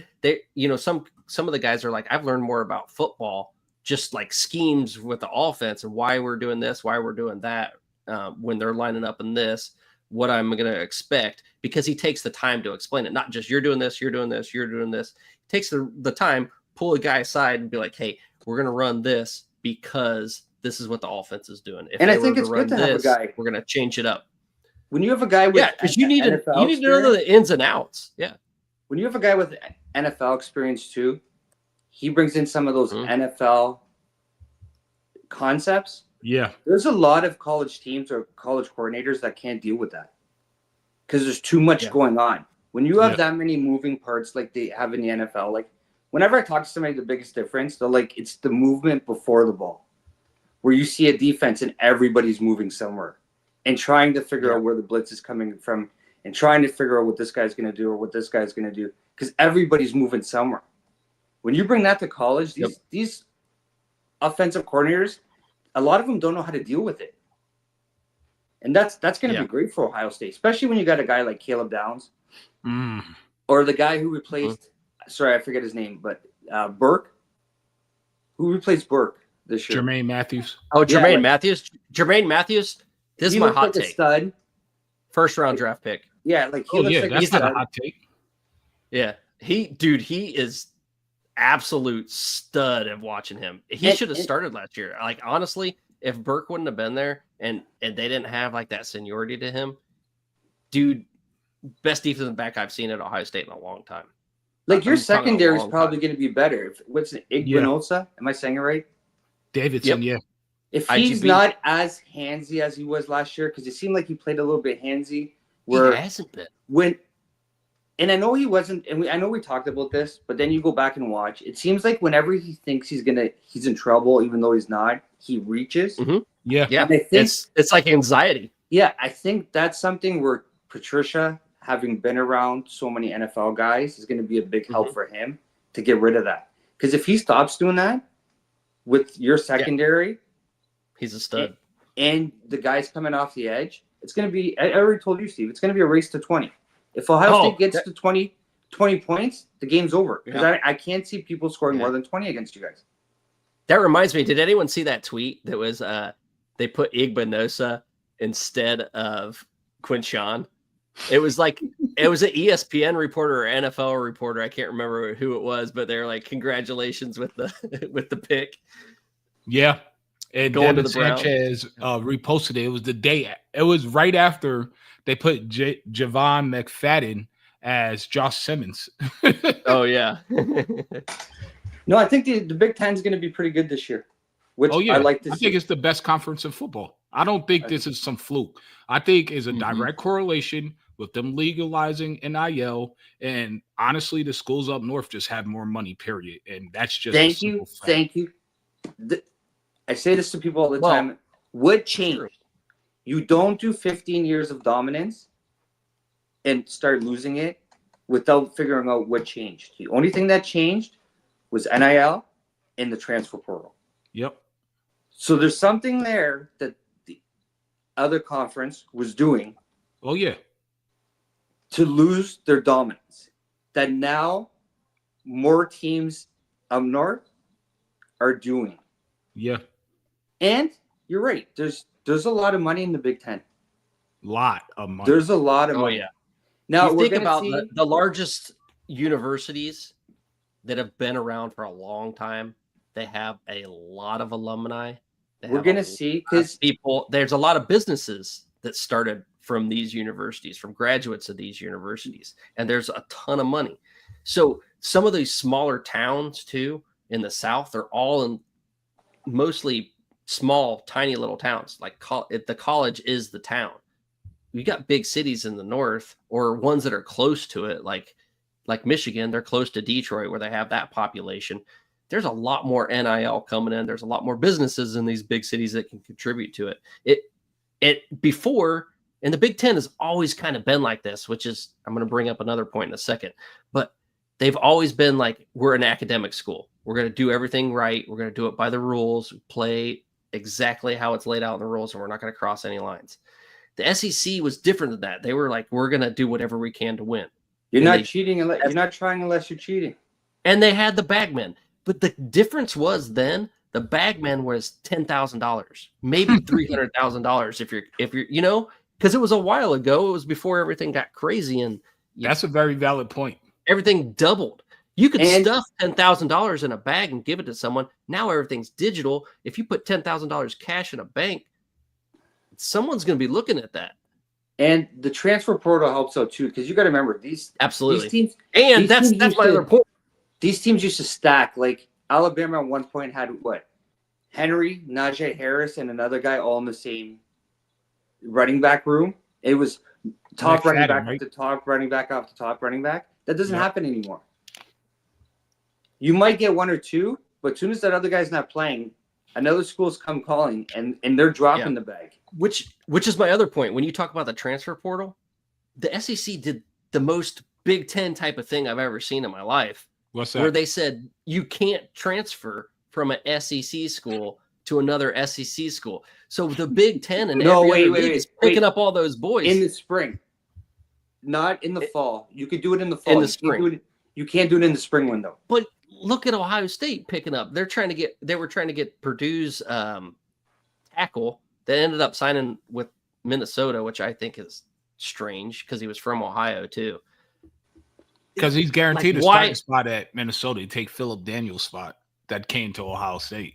Yeah, I know, but still, he's an Ohio boy. You come back to Ohio. But what I'm saying is, Ohio State can go get those dudes when they're looking good in the spring, but Georgia can't.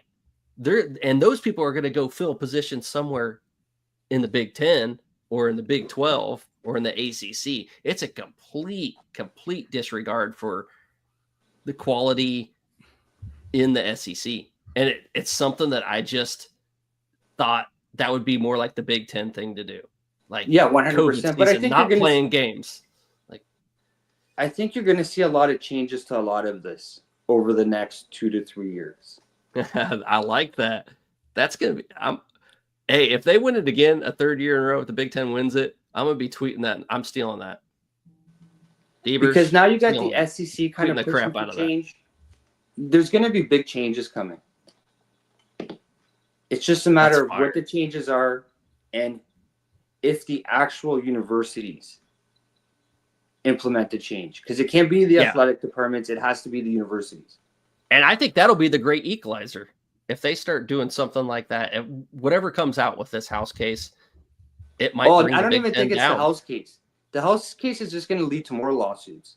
I think eventually you're just going to see the actual universities say enough's enough. Okay, let's be honest here. Mm-hmm. These are some of the greatest universities in the world. Okay, if they wanted to fix this, it would have been fixed by now legally. Like, these are not us three sitting around trying to brainstorm how to fix this. These are some of the greatest minds in the world. But greed runs college football, and they're making a lot of money. And all NIL is fans paying the salaries of the players. Why would that universities want to pay? If you're Michigan, you think you want to pay Bryce Underwood's salary? Let the guy worth $400 billion pay it. Why should we have to pay it? Just let them pay it. Why? Because they pocket all their money. But at some point, it's going to become unsustainable, and you're going to see big changes. You know what's hotter than money? NOC.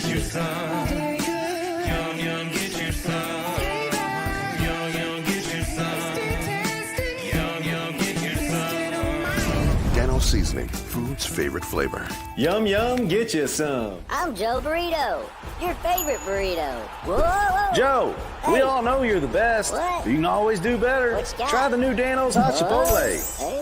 Ooh, that's spicy. Yum, yum. Yum, yum, get you some. Yum, yum, get you some, baby. Get some.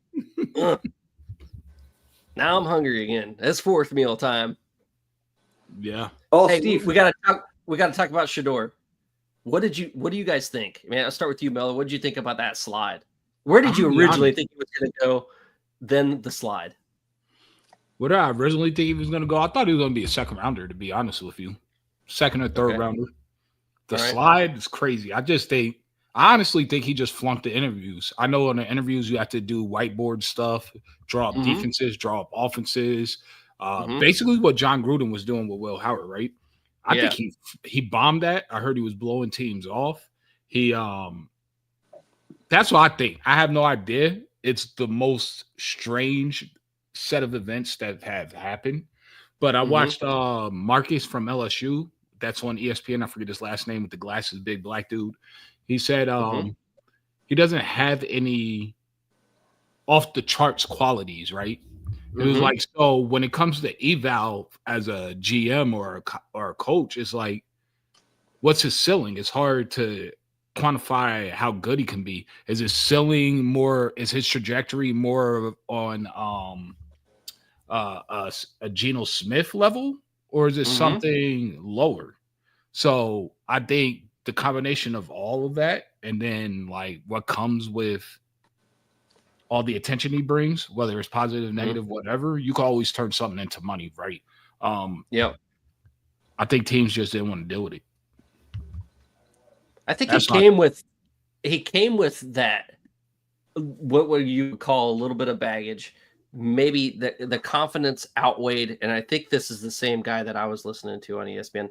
His confidence outweighed his talent, and that was where the disconnect was. So he came in with all kinds of talent or all kinds of confidence, and teams were like, well, I don't really know if you're as good as your confidence is saying, like to blow off teams. Like if you're that confident where you can just say, I'm not going to go there.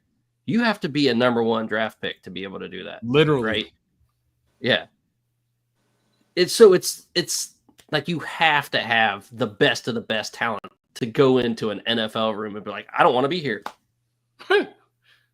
You know what I mean? Like, how can you come into an interview like that? If that's really what happened, like, no, I'm not going to your interview. You're not good enough for me. And they're like, all right. And if that spreads around, it might not have been said exactly like that. It might have just been, the body language that said that, or just how he acted, I think what it came down to was, what's the NFL's teams that draft some return on investment? How much are you going to be willing to put up with? And at what point can you draft them if it becomes too much that you can cut them and it's not going to cost you nothing? If you draft them in the first round, 2 games in, if you have a starting quarterback that's struggling and Deion starts tweeting, you got nothing but headaches for the rest of the year. Coaches don't want to deal with that. They don't want the outside noise. This is the best thing Shedeur could have did was not play for his dad, because I think he is a talented quarterback. I agree. But he had no repercussions for anything he did. When he walked off the field against Nebraska before the game ended, that doesn't happen anywhere else. That happened because he played for his dad. And I like Deion. I think Deion's a good coach. But there's no discipline. Great for Colorado. There's no discipline. I don't think anybody trusted anything Deion said about him. Because you hear all these these NFL teams spend a lot of money deep diving on these guys, right? You're not going to trust anything coming out of Colorado. You're probably not going to trust anything coming out of his high schools, because it's Travis Hunter. Like it's hard. Trust that. Yeah, but that's a 2-way player, generational Heisman winner. Like there's a big difference. Yeah, for sure. Someone that needed their jersey retired. Well, they both shouldn't have got their jersey retired before Stewart. I mean, I'm okay with Travis Hunter getting his jersey retired. It's Colorado. I mean, you don't do that at Ohio State or Michigan, but it's Colorado. Listen, I don't care. It's up to Deion. If he wants to retire the guy who cleans the stairs' jersey, that's fine with me. It's a jersey retirement. Who cares? He retired his own jersey at Colorado. Who, Deion? Good for him. Yeah, I'm just kidding. No, I think Shedeur has a lot of talent. It sucks for the kid to have to go through what he went through, because I think there was a lot of, they don't want to deal with the extra publicity around it of having to bring him in. I don't know what Cleveland does with that room now. Like Cleveland's going to have, that's a crazy quarterback room now. Mike, you're very popular. And I'm sorry that we got off topic, but I got to ask questions about the team up north, because I don't know when I'm ever going to be able to have you right in front of me. Let's do it. I have to. We're going to pepper him, because I feel like he's the only one that will be honest. What were the players saying after the spring game that would either give you hope or give you pause? Either way. They were the year before. I'm trying to figure out the right wording to put this. Just say it, man. They were very. Don't think about it. They were very upbeat. The players. What, last year? This year. Okay. Whereas before when they came in, you can kind of tell the mood wasn't there. This year they were very upbeat. Like Justin Hayes when he came in, Jordan Marshall when they came in, like you can tell. like they had a good feel to them. They weren't tired. They were in a good mood. It was just a very good feeling when I left. Now, is it going to translate to 10, 11, 12 wins?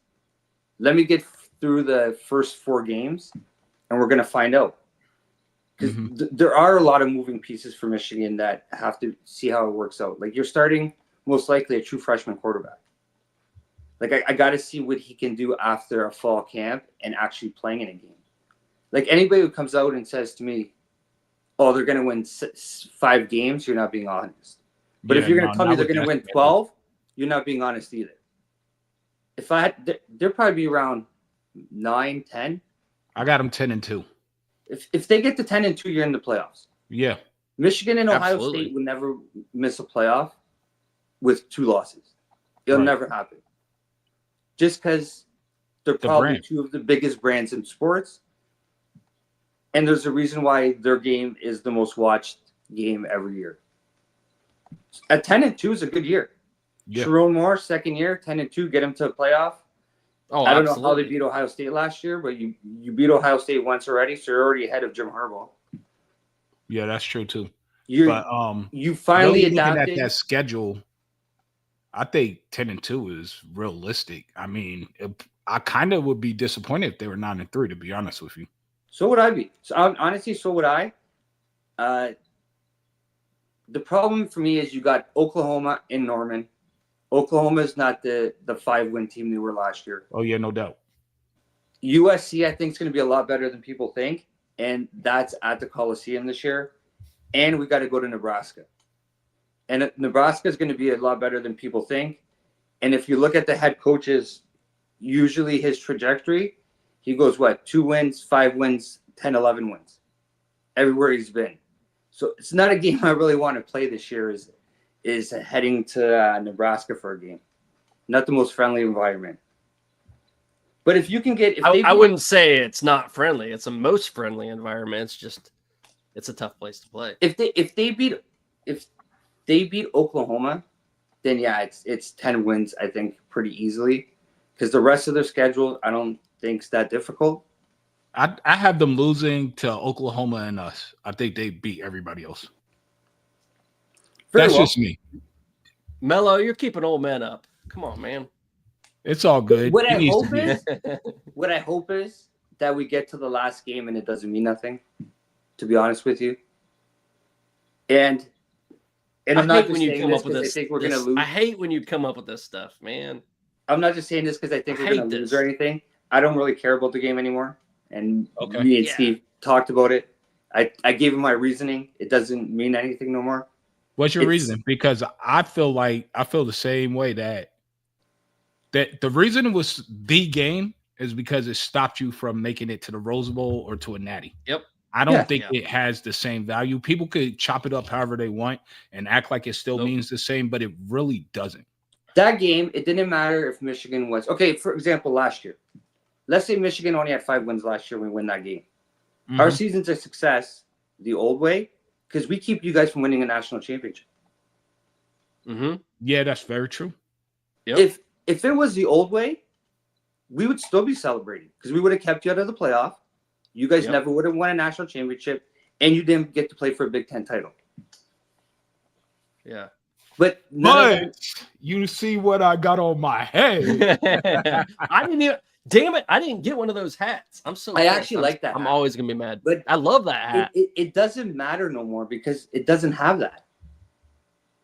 Like you could have Michigan, Ohio State play that game. You're gonna have one fan base talking, and then play 3 weeks later, and then the other fan base talking. Like it doesn't have that feel. Now let them play a national championship game, then all bets are off. Right. Then that game is the ultimate game. But to play the last, it's like I told Steve. It's like when the Lions play Green Bay. Yeah, it's great to beat them that week, but the next week you're on to another game. Or if you're watching anything, like any sport like that. I don't know. That's just to me. Like it doesn't have what it used to have. And my wife's a Buckeye. Oh, I'm looking up how much those hats are on eBay right now. I ordered one of those locker room hats twice, only to have them canceled both times. What? They canceled them? Yeah. They canceled them both times. So I ordered it from collegefootballshop.com that was announced on the TV. Yeah. Waited the 2 weeks, went to the spring game or went to the celebration at the stadium where they had them on sale. And I was thinking about getting one, but I was like, you know what? I got one on the way. I'm not going to be one of those guys that gets extra and someone else can't get one. Got canceled when I got home like a week later. So immediately they tried to send me another hat, some knockoff that was similar. And I was like, no, I don't want that.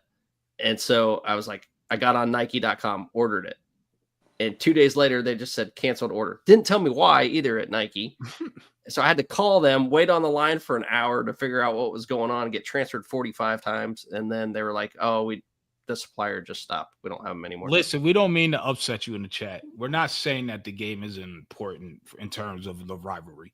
I think it's important. It's got to be mentally important. We're saying it's not important in terms of stopping you from winning a natty. Like back in the day, if you lost that game, there was nothing left. You weren't playing for a national championship. So in terms of the stakes, it's not the same. It's just really is. It's like this. Okay, my wife is a Buckeye. My brother-in-law is a Buckeye. It felt great when we were in Columbus and I got to watch my brother-in-law in misery after that game. But you only got to enjoy it for 5 weeks, 6 weeks. Because then they were holding the national championship. And what are you going to say? Oh, we beat you? Well, we won a national championship. That's what they try to say to us. They just say 13-10. And I just laugh at them like, okay, that was your Super Bowl. Who cares? All right. I would lose. And another point Steve said I was crazy. I would lose every year to Ohio State if you told me I was going to win a national championship once every 4 years. I would never beat Ohio State again. Just give me a national championship once every 4 or 5 years. I'm good with it. Ooh, that's a tough one. That's tough, yeah. If you said once every other year, yeah, I would take that. But once every 4 or 5 years, nah, I don't know. If I'm lifting the national championship trophy every 4 years, I have no problem with that. We went from 97 to 2003. You guys went from 2014 to 2024. Yeah. So you won 1 in 10 years. I'm going to win 2 in that same amount of time, guaranteed. Oh, I'll take that all day long. Shane's mad. It does mean something. And the problem with what I see is you're going to see a new generation of football fans where it doesn't mean the same as it did. It's still in our DNA that we hate Michigan. You cross out the M's. All of that's still there. We want to beat them more than anything. It just doesn't have the same effect like you were saying before. You can't because the whole thing you don't have to get through Michigan to get to the Rose Bowl. You don't have to get through Michigan to get the Big Ten championship even. You don't have to get through Michigan to get to the playoffs or the postseason game that you want to be in. And vice versa. You can't spoil it for them anymore. That game's the only game that matters. It was the only game that matters. It's the only game you have to win. If you don't win it, your season's a disappointment. For people like Shane, my question is, if that's the way you feel, then last year was a disappointment. But it can't be because you won a national championship. So you can't have both. Both can't be right. The season can't be a disappointment and a success. So it still hurts. It still hurts. Like there's a piece of me missing. Matter the way he's saying, then last year was a disappointment. If you're going to make last year a disappointment, then fine. But if you're going to celebrate a national championship and say the year was a success, then that game can't matter like it did. And that's for both fan bases. And my fan base was the same way. We beat them. It doesn't matter. They won a national championship. Well, no, but we beat them. It doesn't matter. They won a national championship. Yeah, but it would feel even better if you beat Michigan, then win the national title. Well, yeah, of course. And it feel better if I won the lottery and then I won the lottery 2 weeks later. It doesn't really mean exactly. You don't always get what you want. It would have felt great. You know what I mean? There's still a piece missing. Like it's there's 2 pieces missing. It would have felt great if you guys beat Michigan, won the Big Ten, and then won a national championship and were undefeated. But unfortunately, you missed 2 of those things. But it's still a national. I mean, 3 of those things. Yeah, we weren't undefeated. We didn't beat the team up north, and we didn't play for a Big Ten. Oh yes, right. But we won. We had Big Joker. We won the national championship. It's like this is the way I look at Ohio State. Ohio State's goal now for a successful season should be to win a national championship every year. Why? Because I look at Ohio State. It always is. But to be a successful season, you can't make it there and be a successful season. You have to win a national championship or it's a disappointment. And the reason I say that is because I see Ohio State now the way I used to look at Alabama. Yep. Winning a Big Ten doesn't mean nothing. Winning 12, 13, 14 games doesn't mean nothing. Mm-hmm. For Ohio State, it's win a national championship or your season's a disappointment. Yes. Is it fair? No. But Ohio State has done enough the last 30 years to earn that. Michigan, it's just make the playoffs and it's a successful season. We haven't done what Ohio State has done. I think we have a very divided locker room here, boys.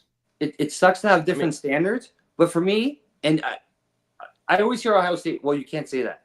You can't say it's national championship. You know how hard it is to win it? Yes, I do know how hard it is to win it, but you earn that. Yep. There's only 2 or 3 teams. Georgia was like that, is like that now. No one cares if Georgia wins the SEC. If Georgia doesn't win a national championship, the season's a failure. I think that what some people are saying is this is what's different about Ohio State and Michigan.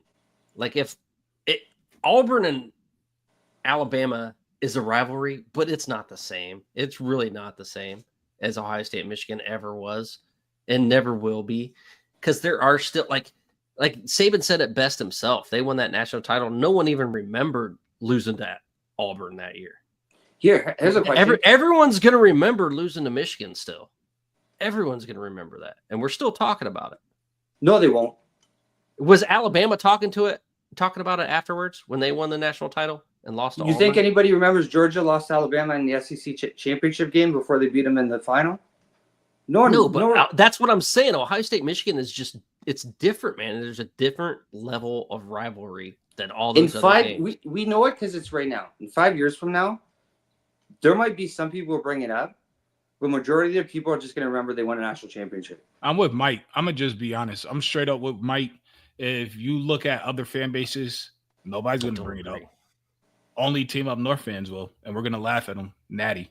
That's all. I mean, we still laugh because the Natty's obviously more important. It's obvious. And I have said that I'd rather win against Michigan than a Natty. Russ is so right. That was the worst loss in history, and then we went on to win the Natty. Listen, there's a lot of things that were said in the past, like Urban Meyer, you have to win your conference to be able to win a national championship. I'll be right back, fellas. Back in the day, I think that was a fake quote. No, he said it at Florida, but they used to campaign for getting into certain games, and that's what they had to do. Those days are gone now. And it's going to get to 16 and then probably 18 teams. When 18 teams come in, rivalries are dead. That kick 6. Yeah. We can still talk about that. Like, rivalries are dead. When they get to 18 games. Yeah. I mean, because you're going to have 3 loss, maybe even a 4 loss. And this is the part no Buckeye probably wants to hear. The best thing that happened was you guys lost to Michigan. Oh, we know that. That was the best thing. Absolutely the best thing that happened. We would not have won a national title without losing to Michigan. No chance. The worst thing I've ever seen. Changed the demeanor of the team, the coaches, the scheme, everything. Even this year, you don't want to win the Big Ten. You don't want to sit there for a month. See, I'm with you. I am with you, Matt, for sure. Oh, yes, we will. Years from now, we will still remember. We won the Natty and still lost one important one. I'm going to remember that. It's not going to come out of my head at all. You'll never hear me say, oh, we beat you. But I don't care. Dude, now I'm pissed again. Thanks a lot. I'm supposed to be happy right now. We just have 14 guys drafted, won a national championship, and because I hate losing to Michigan, man. It doesn't mean nothing.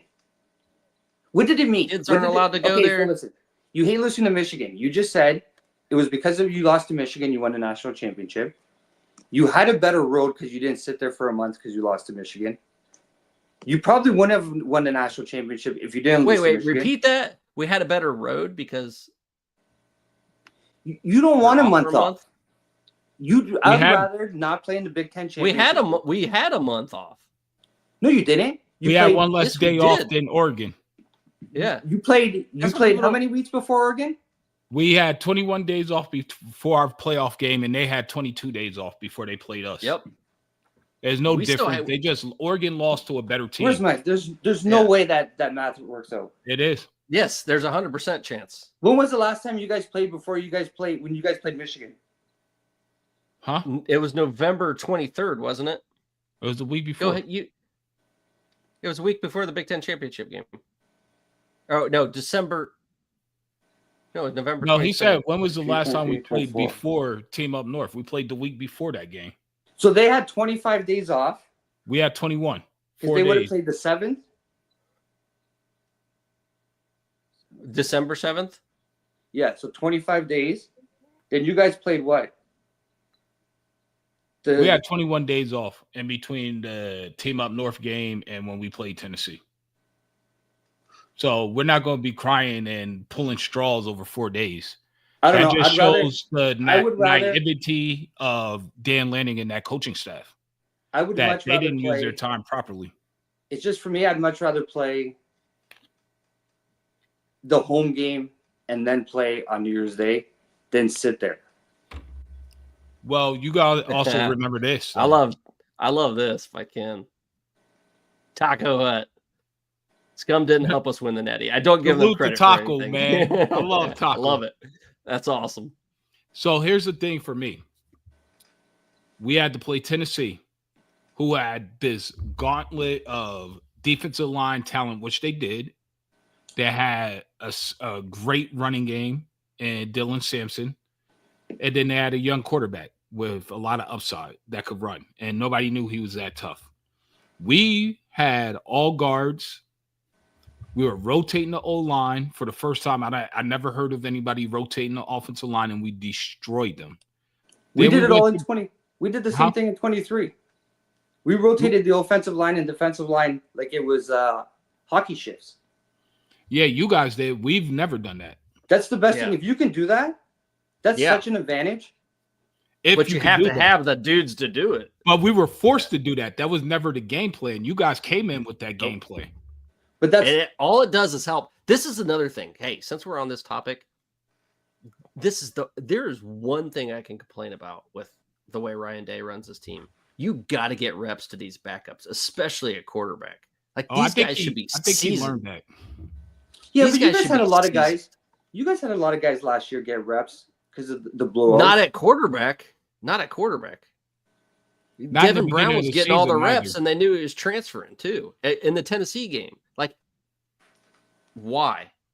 Why didn't Keenholz get some reps in that Tennessee game? Because they were basically saluting Devin Brown for his commitment to stay. He started, and that's a bunch of bullshit. That doesn't I agree with Mel. That's the problem. But that's a part of the culture. That's the culture. That's why. If you right now he already transferred out. We have zero scholarship athletes that hit the portal. That's the culture problem has been with the calendar. The calendar does suck. But you gotta have your backups have the experience in a big game like that, in a playoff game, to get some work done so that you know what they're going to do the next year, where you don't have to go into a spring game. You're not worried about the next year. We got to give them live fire. You're just I mean, that's what's helping us. That's what's helping us on the offensive line. Yeah, but when you're the fact that we had to get guys hurt to get a rotation, to get those guys in and get some experience. There's no way they was thinking. If those guys wouldn't have got hurt, our offensive line would be these guys because we have to play Texas week 1. They's thinking, let me play this guy in case this guy gets hurt and he has to play next week or 3 weeks from now. I'm just saying, it's just there's a developmental process that needs to go on a little bit more. Yeah, during the regular season. We're going to continue rotating. He learned his lesson from last year, and you're going to see them rotating the whole year. It's not just rotating either. You got to get your backups more reps when you're he's blowing going teams to. out. And it's also going to show and help in the recruiting process. Because if you think about it, all those guys that went to Oregon outside of just the Nike money, they knew they're going to get their pathway to the field was much quicker and much easier. Mm-hmm. So he's going to rotate so that way, hey, look, you're still going to get your pathway to the field. You might not be starting, but you're going to get snaps, meaningful snaps, and you're still going to develop with the best coaching staff in the country. Right here, you don't have to go all the way over there just to play and develop and compete for a natty. You could do it. And when you start breaking down their time for NFL scouts and stuff, It's a lot less tread on the tire. When you're looking at these guys, when instead of playing 55, 60 snaps a game, you're only getting 30, 25. That's huge. Lincoln was only allowed to run 5 plays against Missouri. And later on, if you go back and watch that game, they started to let him pass, and he actually did decent. They just didn't let him pass when he first came in. But did you know they only practiced 3 times for the Missouri game? They didn't even care. They were already thinking about reloading for next year and making a run. Oh, no, I didn't know that, but it was obvious that they didn't care. People need to stop getting this idea that these bowl games matter and these teams care. No, when they you're don't. If you're Ohio in the State, playoffs, especially if you're with Ohio these teams. State and you got to play, I don't care what bowl it is, and it's not a playoff bowl, you don't care. It's the same with Alabama, except for this year, because this year was Alabama was supposed to do to Michigan what Georgia did to Florida State to keep the SEC narrative alive that they're better and they deserve to be in. Yep. That's why no one opted out of Alabama. Yep. They were supposed to do to Michigan what Georgia did to Florida State. Because when Georgia did it to Florida State, everybody was, Georgia should have been in the playoff. They got it wrong. They should have been in over Texas or Washington. Look how good they are. They just blew out a Florida State team that had, I think literally the guy who drove the bus was playing quarterback because everybody opted out. And they won by 70 points. But then Georgia's coach comes out and he's like, this isn't even the same team that played in the regular season. But the narrative was there because you had the SEC commissioner right away. Oh, they belong. They should be in. They should be in. Look at this year. And honestly, that's what he should do. That's his job. Yeah. But look at this year. How fast did he have to be quiet? All you heard about was Alabama deserves to be in. Indiana should have been out.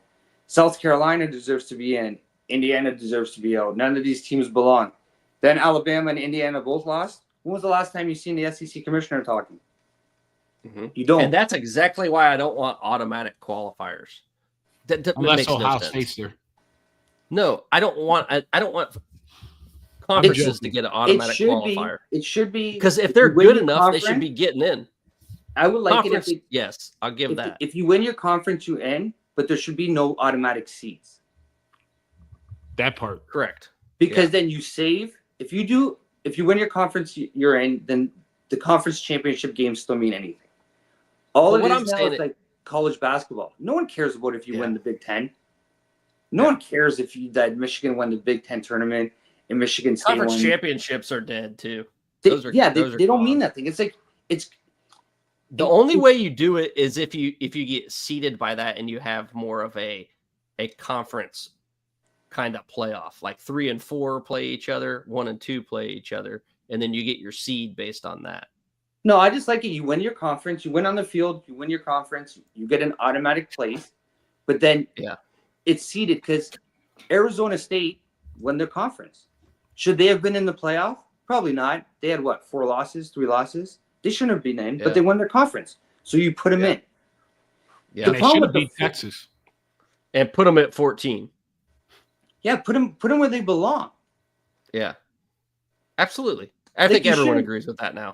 I mean, we had 1 year of. But Oregon's reward for winning the number 1 seed was playing the second best team in the country. The best team. The best team in the country. No, I think you guys were to beat them anyways, and I picked you guys to beat them in a blowout. But Oregon shouldn't have had to face you guys until the final. But that was the reward. Was here, you guys just number 1 seed. And because the way it played out, you guys get to play Ohio State, and Penn State's playing the School of the Blind. who they lost to you guys. They lost to Oregon, but then here you get an easier road to the final than Oregon, the team that beat you in the championship game. That was and hilarious. Penn State Drew played Aller 2. threw that game, threw the Notre Dame game away, bro. Like if I'm Penn State, I would have sent Oregon a Christmas card after the selection show. Thank you for beating us in the Big Ten championship. Here's some Christmas cookies and a thing. We really appreciate it. Even Notre Dame, a 5th seed is a better seed than a 1 seed. That's crazy. Yeah, that whole side of the bracket was just the bracket itself was just so unbalanced. Garbage. Yeah. But shout out to the Buckeyes for what they did, all double-digit wins. And the only reason the Texas game was so close is self-inflicted wounds. Yep. I think it was you can't have automatic possessions they had killed by flags. 7. Because what do you guys beat? You guys beat top 5 teams last year? We beat Indiana, Penn State, Tennessee, Oregon, Notre Dame, and Texas. 6. And ourselves in the Michigan Yeah, but game. Tennessee, no, top 5. 7. Top 5. Tennessee wasn't top 5. Oh. You said top 10. No, top 5. Yeah, they were 5. And we beat ourselves. So then we beat 5 top 5 teams and 6 top 10 teams, which neither one has ever been done before. And no one's ever won a national championship with 2 losses, but we're not going to talk about that. Soft bench. Hey, Natty, respect the Kings, baby. or no one's ever won a national championship and lost a game as a 21-point favorite. But there was a lot of firsts last year. There was a lot of firsts. So you got to give credit where credit's due.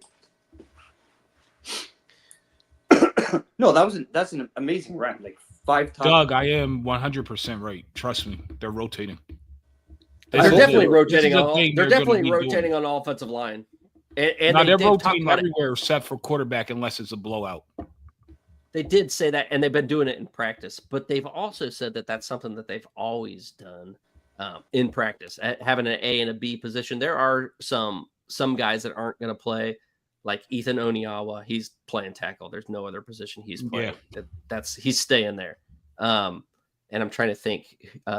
But everyone else, and Ryan Day even said it, like you don't want to have to just plug your 8th guy in just because he plays tackle and tackle only when a guard goes out.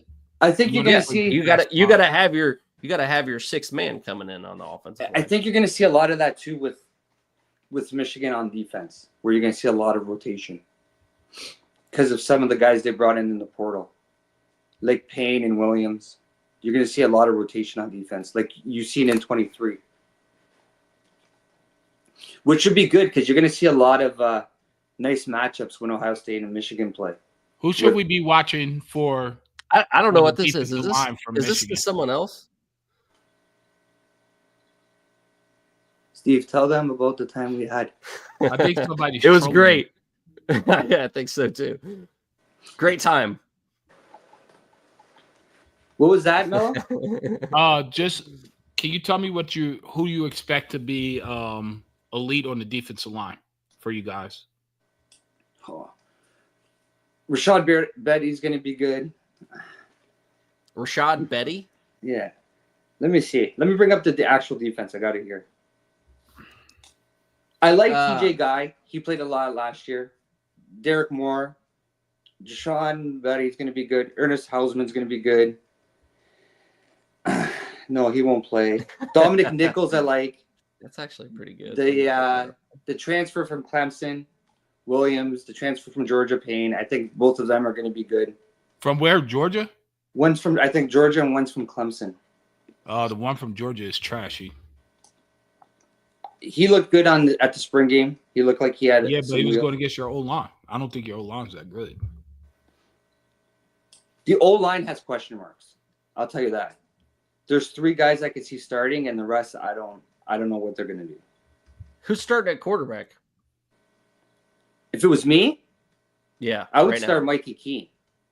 But okay, I'm not the coach. Why? Yeah, that's a good, interesting. Yeah, why? I want to know that too. Experience and the schedule's so front loaded. I think that's a lot of times the right play. It's almost like what they did with Trevor Lawrence, where Trevor Lawrence didn't start the first year, but by the 3rd or 4th week, he took the job. I like that. I would almost do the same where we're going to give it to the experienced guy, but it's up to you to take it now. And at some point, if you're going to be the guy, then be the guy. I like that. This is my hot take. All right. This is a real hot take.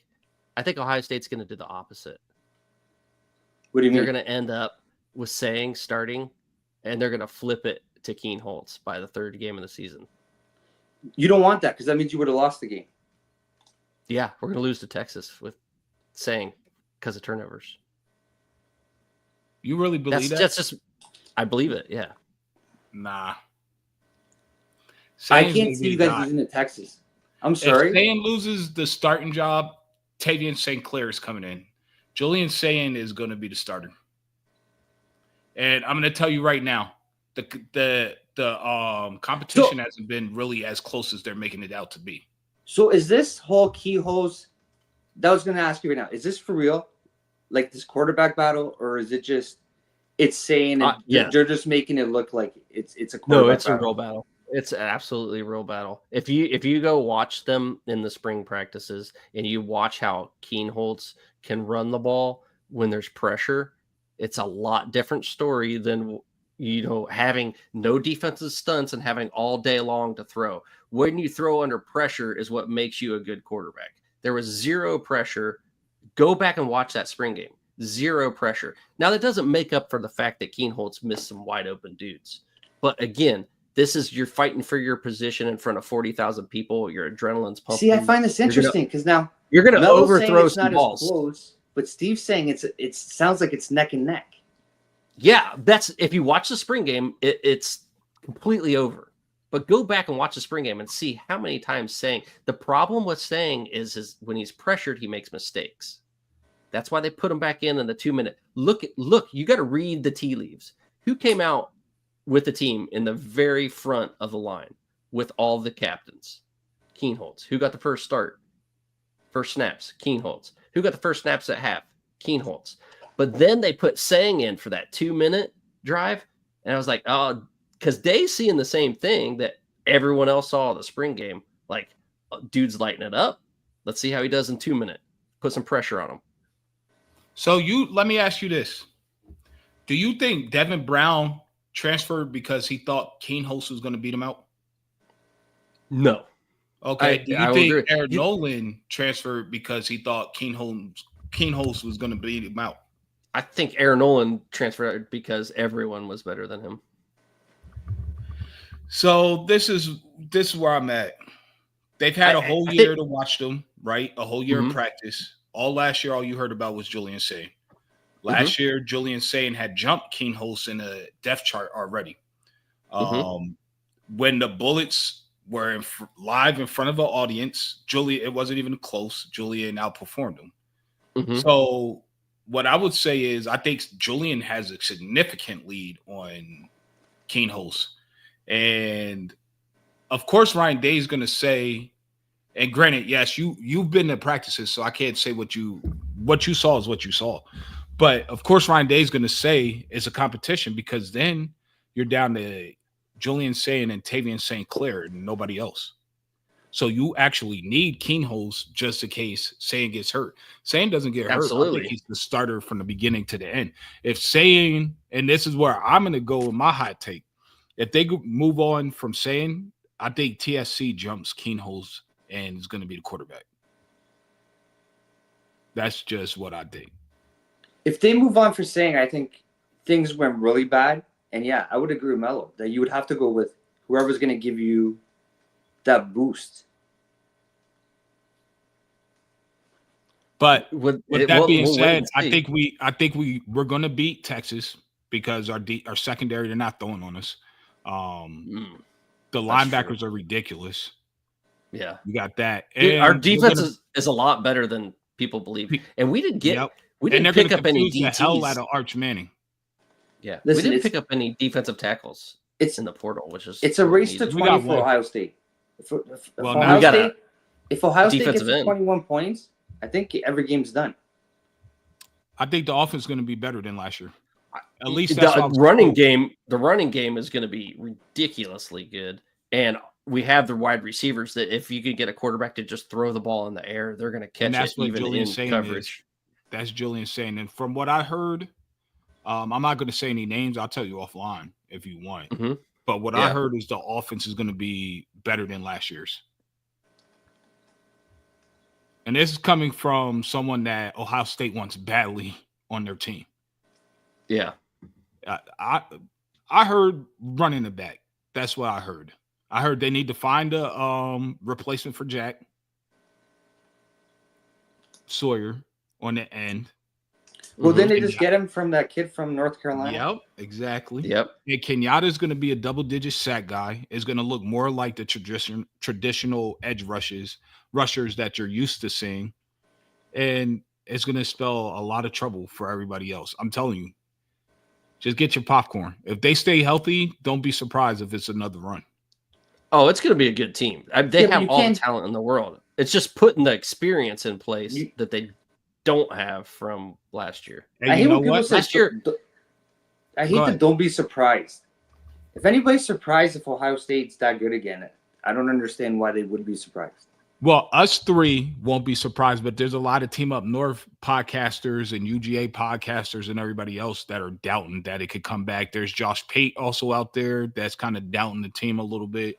There's some big media guys that think we're going to be taking a step back, but they really don't know. That's what I'll be honest. That's what I'm I saying. think Don't be that's, surprised. at least with some of the bigger guys, the only thing I can guess is that's more about clicks than that's actually possible. believing. Because sometimes it is, yeah. If you just look at the roster, you're like, well, this guy's going to be good. This guy's going to be good. This team's going to be really good. The only question mark is how good's the quarterback going to be when it's an actual game? Yeah. Yeah.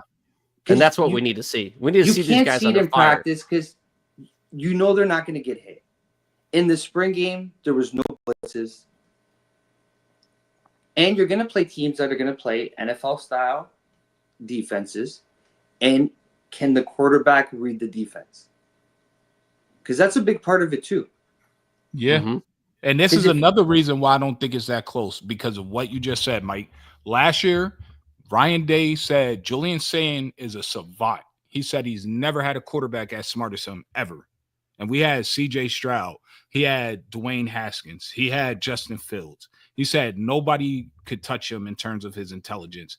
And if you listen to Heartline, when they asked him at the spring game about each quarterback and what's Julian's superpower, and he said pre-snap, he knows what the defense is already doing before the ball's even snapped.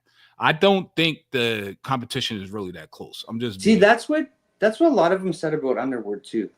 For 17, they're surprised how fast he can read a defense. Yeah. But he puts in, and I thought it was all like, I didn't believe it when you kind of read these reports, but then you start hearing players say it like, yeah, like he's there hours before everybody and he's leaving hours before everybody. He watches film. Like one guy actually compared it to like, he's like Brady, where that's all he does. Yeah, yeah. And that's what you want to hear. That's what you want to hear about these quarterbacks.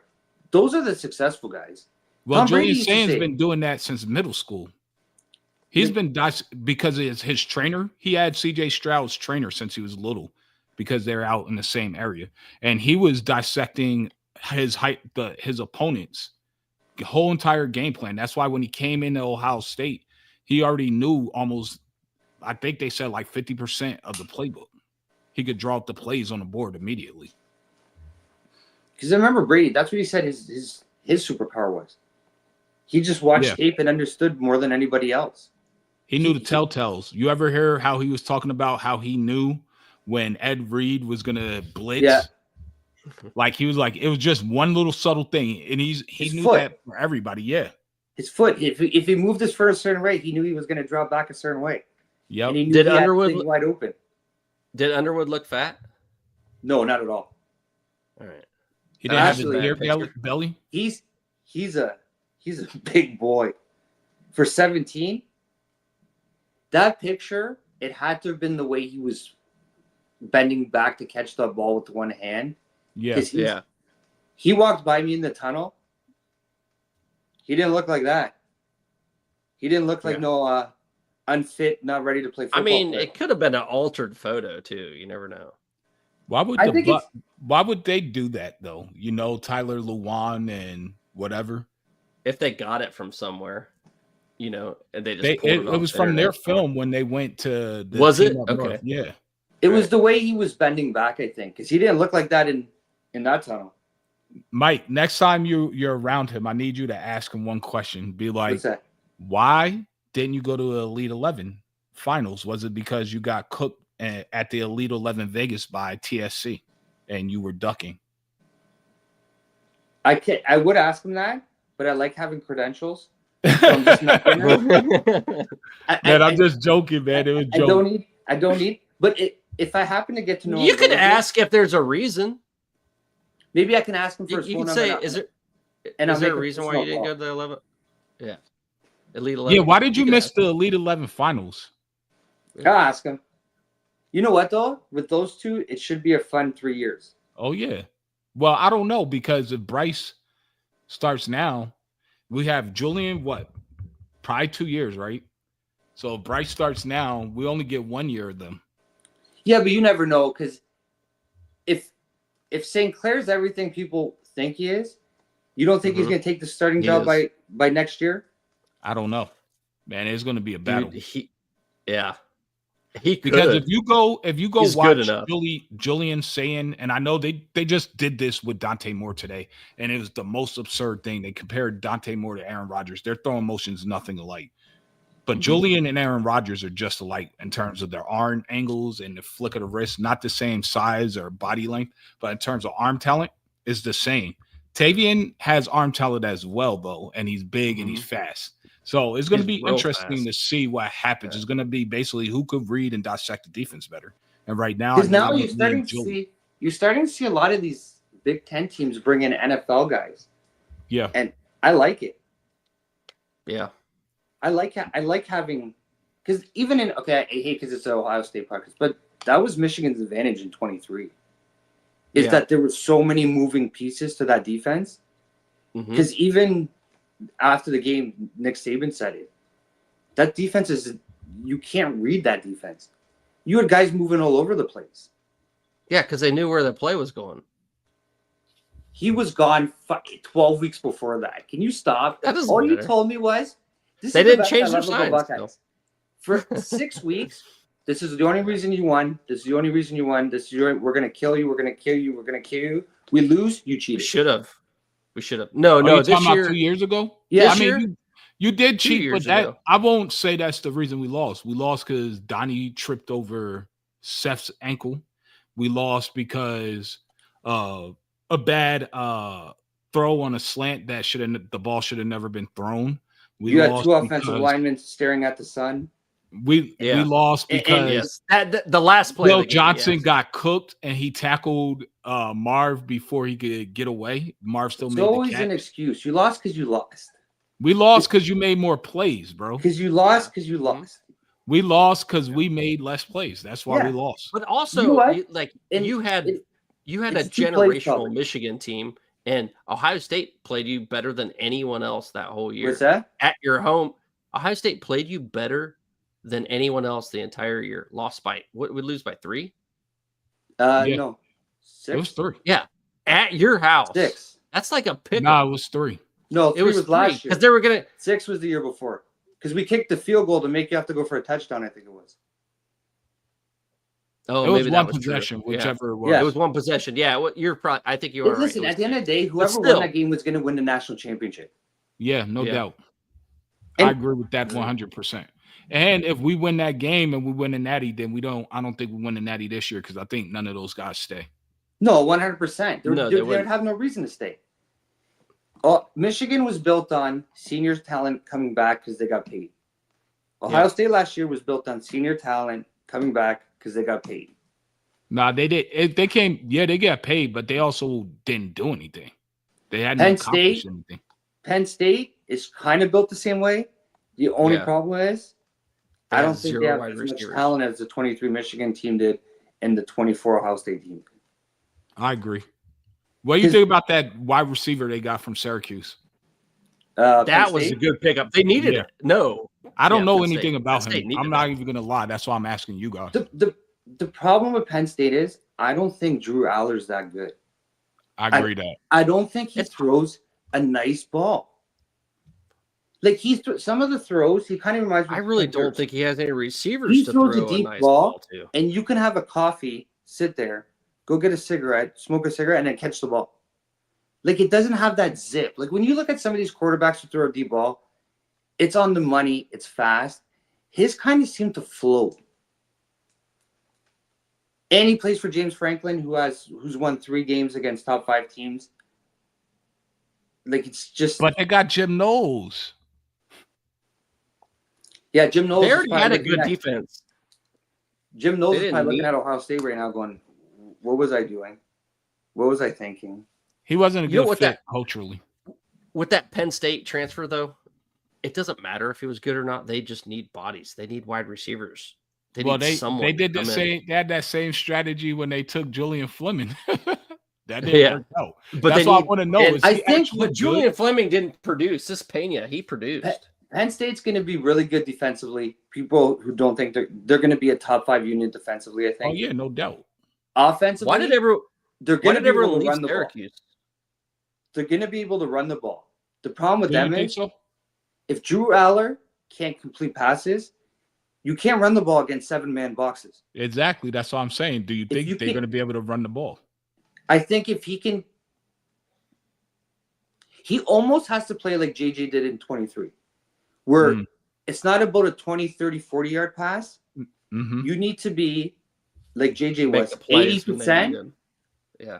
from 8 to 20 yards I to think keep Drew Aller people is on it. that.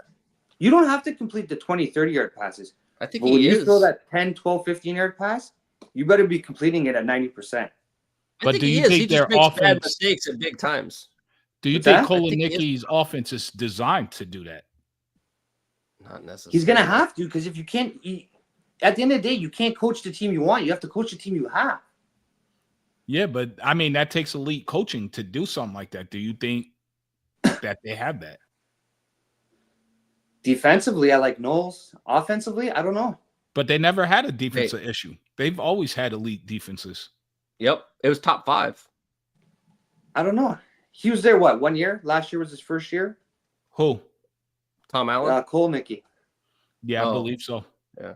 So year 2, you would think that he should be able to at least adjust to what you know what Drew Aller is. I don't think he was never going to live up to the hype he came in with.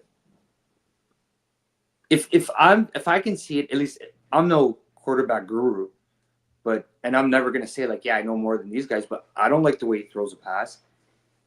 If you're seeing the same thing I'm seeing, there's got to be other people seeing the same thing, right?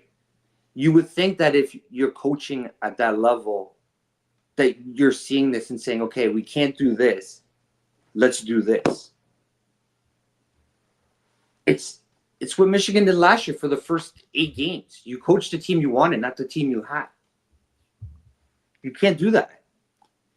If I have zero faith in Drew Aller. I'm gonna just tell you that right now, and there's a reason. After that Notre Dame game, like, so what? You threw the interception, right? Okay, cool. We can move on. But you know what he said at the end of the day? It's what he said at the end of the game. He said, I was trying to throw the ball away. He threw the ball across the middle, chest high, inside. How is that you throwing the ball away? I thought James Franklin coached his best game, like they had their best game plan ever in his tenure of being at Penn State, and Drew Aller pissed it away at the end. I just don't trust him, honestly. I don't think Aller. he was throwing the ball away. That's what he said, though. He could say whatever he wants. I think he was just saying that. I think he made the wrong read, and he threw it where he threw it. Yeah. And that's the thing I think he's going to have a hard time with, because when he plays you guys now and you guys playing an NFL style, he's going to have – I don't think he can read a defense like that. Right. It's the same thing if you guys end up playing Oregon, because I know they're not on your schedule. No. It's when you play an NFL style defense, it's hard for guys who've never coached against it. See, he did throw it away to the other team. Like it's hard to explain. Like when you see the way the moving pieces work, it's hard if you're not see that all the time to coach against it. Yeah. Especially because there's not too many teams that have the talent to play it. You got to have a lot of smart guys, because there's a lot of communication involved. There's a lot of moving parts. There's guys that are supposed to be covering deep that end up blitzing, where other guys who should be blitzing end up covering deep. Like there's a lot going on. And if you don't where's your Michigan shit background? What's that? You're not even proud to be a fan. What do you mean? Would you be? Yeah, no. I love Michigan. Man, you don't want to wear that coward in blue background. It's baseball season right now. My Tigers are in first place. First place of what? The division. What's gonna happen when they play a real team? Like who? Like the Reds. Like them. Oh, we have no problem with you guys. How was the playoffs those couple years you played us? What were you guys up? 3-0? I don't know. We was in the World Series last time I checked. We just lost to a better team in the Dodgers. Well, yeah, that's because Steinbrenner died, and your new owner doesn't like to spend money like the Dodgers. But I mean, he spent money. We had Juan Soto for a year, and now he's across the river. Man, you gonna spend that kind of money on Juan Soto? You know what kind of contract he got? Baseball needs a salary cap. This is getting ridiculous. No, what needs to happen is parents need to take their kids out of football and put them in baseball so they can get that money. I tell my son all the time, he wants to throw a ball. I tie his right hand behind his back. You're only throwing left. You can go 2-6 and make $100 million. Yeah. I teach my son to be a kicker. That's a good one too. I just need him to throw a baseball. 2-6, you can make $100 million a year. Yeah. Just throw left. So how's the high school football standards in the state of Michigan? From what I see, because I don't live in Michigan, I live outside of Michigan. You at? I live in Canada. Canada?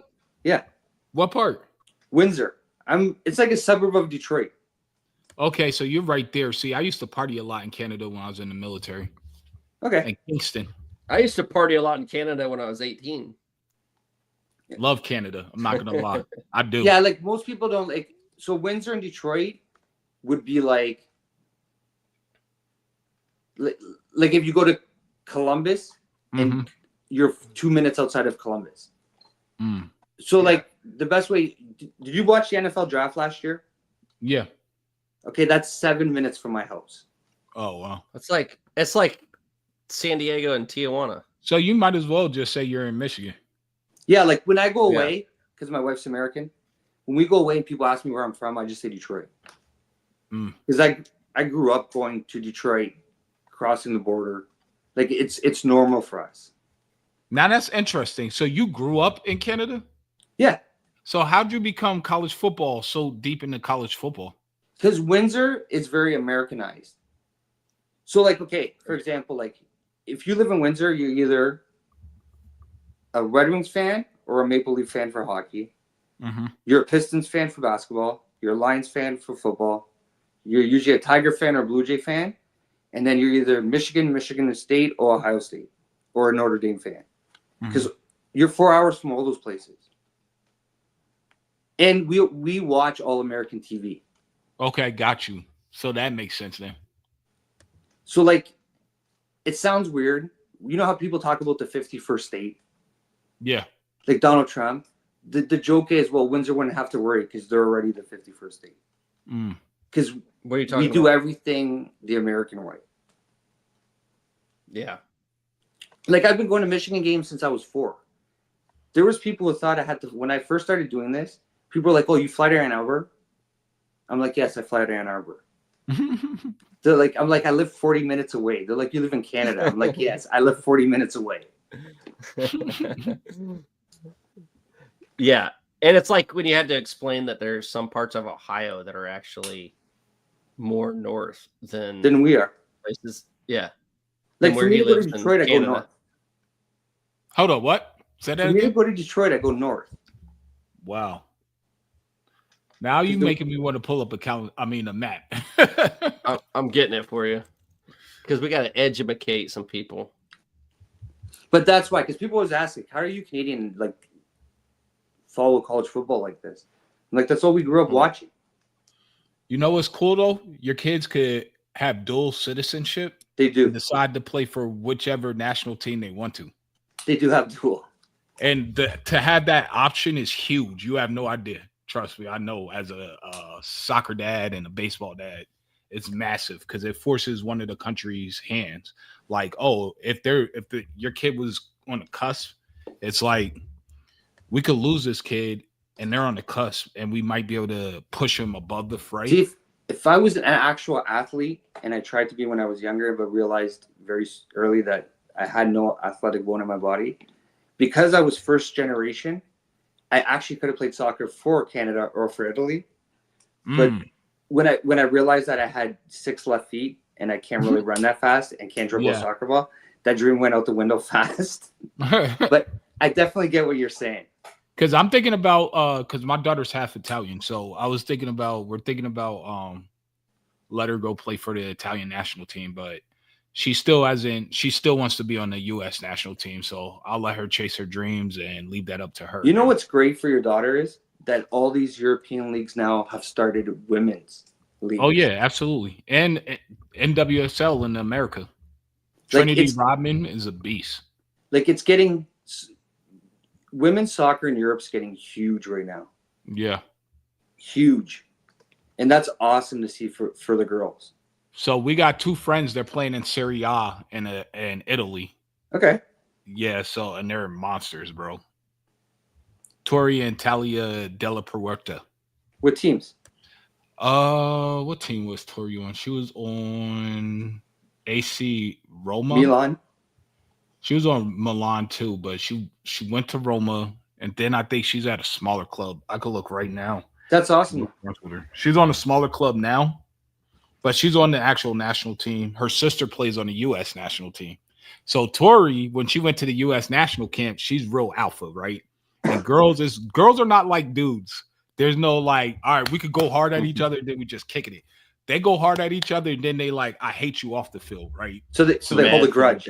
Yeah. So Tori is more like a Raptor truck, right? She's gonna come at you, she's gonna hit you, she's gonna lean on the center backs, and she's gonna spin off of you because she's big, strong, and fast, and she's very technical. So by the time you're the end of the first and the second half, you're worn out. So now she's just getting free runs behind you and scoring goals at will. Nasty. So but she's like a trash to you. She's like a what's his name? Lukaku. Where she's gonna keep running. Lukaku had, I call him Timberland boot because his first touch is awful. This girl's first touch is legit.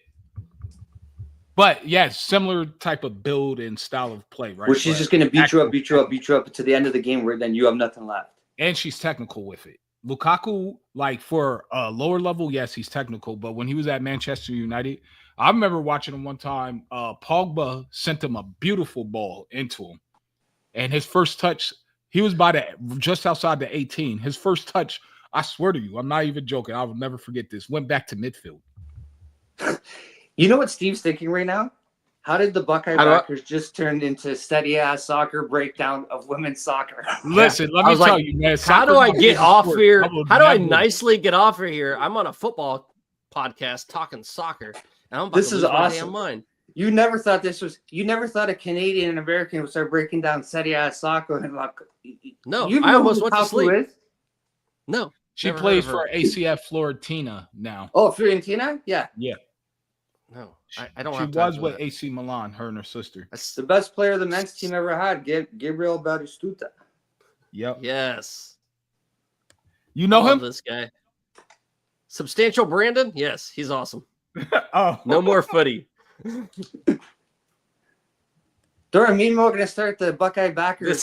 This is going downhill fast. Yes, I'm with everyone. I'm asleep on here. Like I'm legitimately falling asleep. Sorry, all right, we got to get out of here. Hey, we're already 2 hours, almost 2.5 hours into the show. I'm about to get in my soccer bag. Man. I get excited for soccer for real. Dano's commercial, and then we're gonna get out of here, brother. All man, right. Mike, it was nice to meet you, man. I hope we could do some more content. You already know, Steve. We consider you family. Yeah. Hey, stay on. Both of you stay on. You're on. Both of you stay on for a second. Alex? No. He's on with Dev. It's BuckeyeBoyz. Yeah, the BuckeyeBoyz. You know what? Shout out to BuckeyeBoyz. I haven't seen it, but Steve, send me the link, and I'll definitely follow and like it. Yeah, we every Friday or every other Friday, but we might go to every Friday. Pop's Pod is Duke, Petty John, and Daniel Sanchez. So Riley is was the number 1 linebacker, and the 25 class, and then Devin was the number 1 cornerback. in the 25 class. They both are at Ohio State right now, and their dads do a Pops Pod where they talk to parents and to players about recruiting, the pitfalls and how to avoid them, and they basically guide you. They helped me tremendously with my daughter's recruitment, to be honest with you. That's awesome. Yeah. No, I love listening to people who are honest. I can't do that anymore with the, like, even, well, every fan base. It's not always gravy. Right. There's ups and downs, and you guys got to be honest. Yeah. I like listening to that kind of stuff.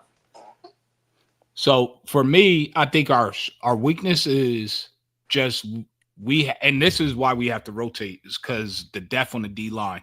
That's the only thing that could hurt us. If we would have knocked out the park with the D line transfer portal, I would be up here bullish. Like, yeah, we're definitely running back to back.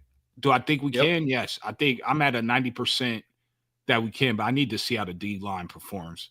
It's not even so much the quarterbacks for me. It's really the depth on that D line. And it's the depth. Yeah, it's not the starters, because those the starters are going to be elite. Easy. Yeah, it's what Jason Moore does. Taiwan and some Malone. of the Taiwan Malone, and I think Taiwan Malone and Jason Moore are coming on.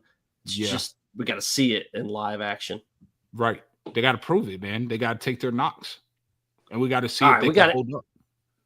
We're going to end this show. Peace out. God bless everyone. You two stay on for a second. Don't jump off. And I'm going to talk to you for just a second. All right. Peace out.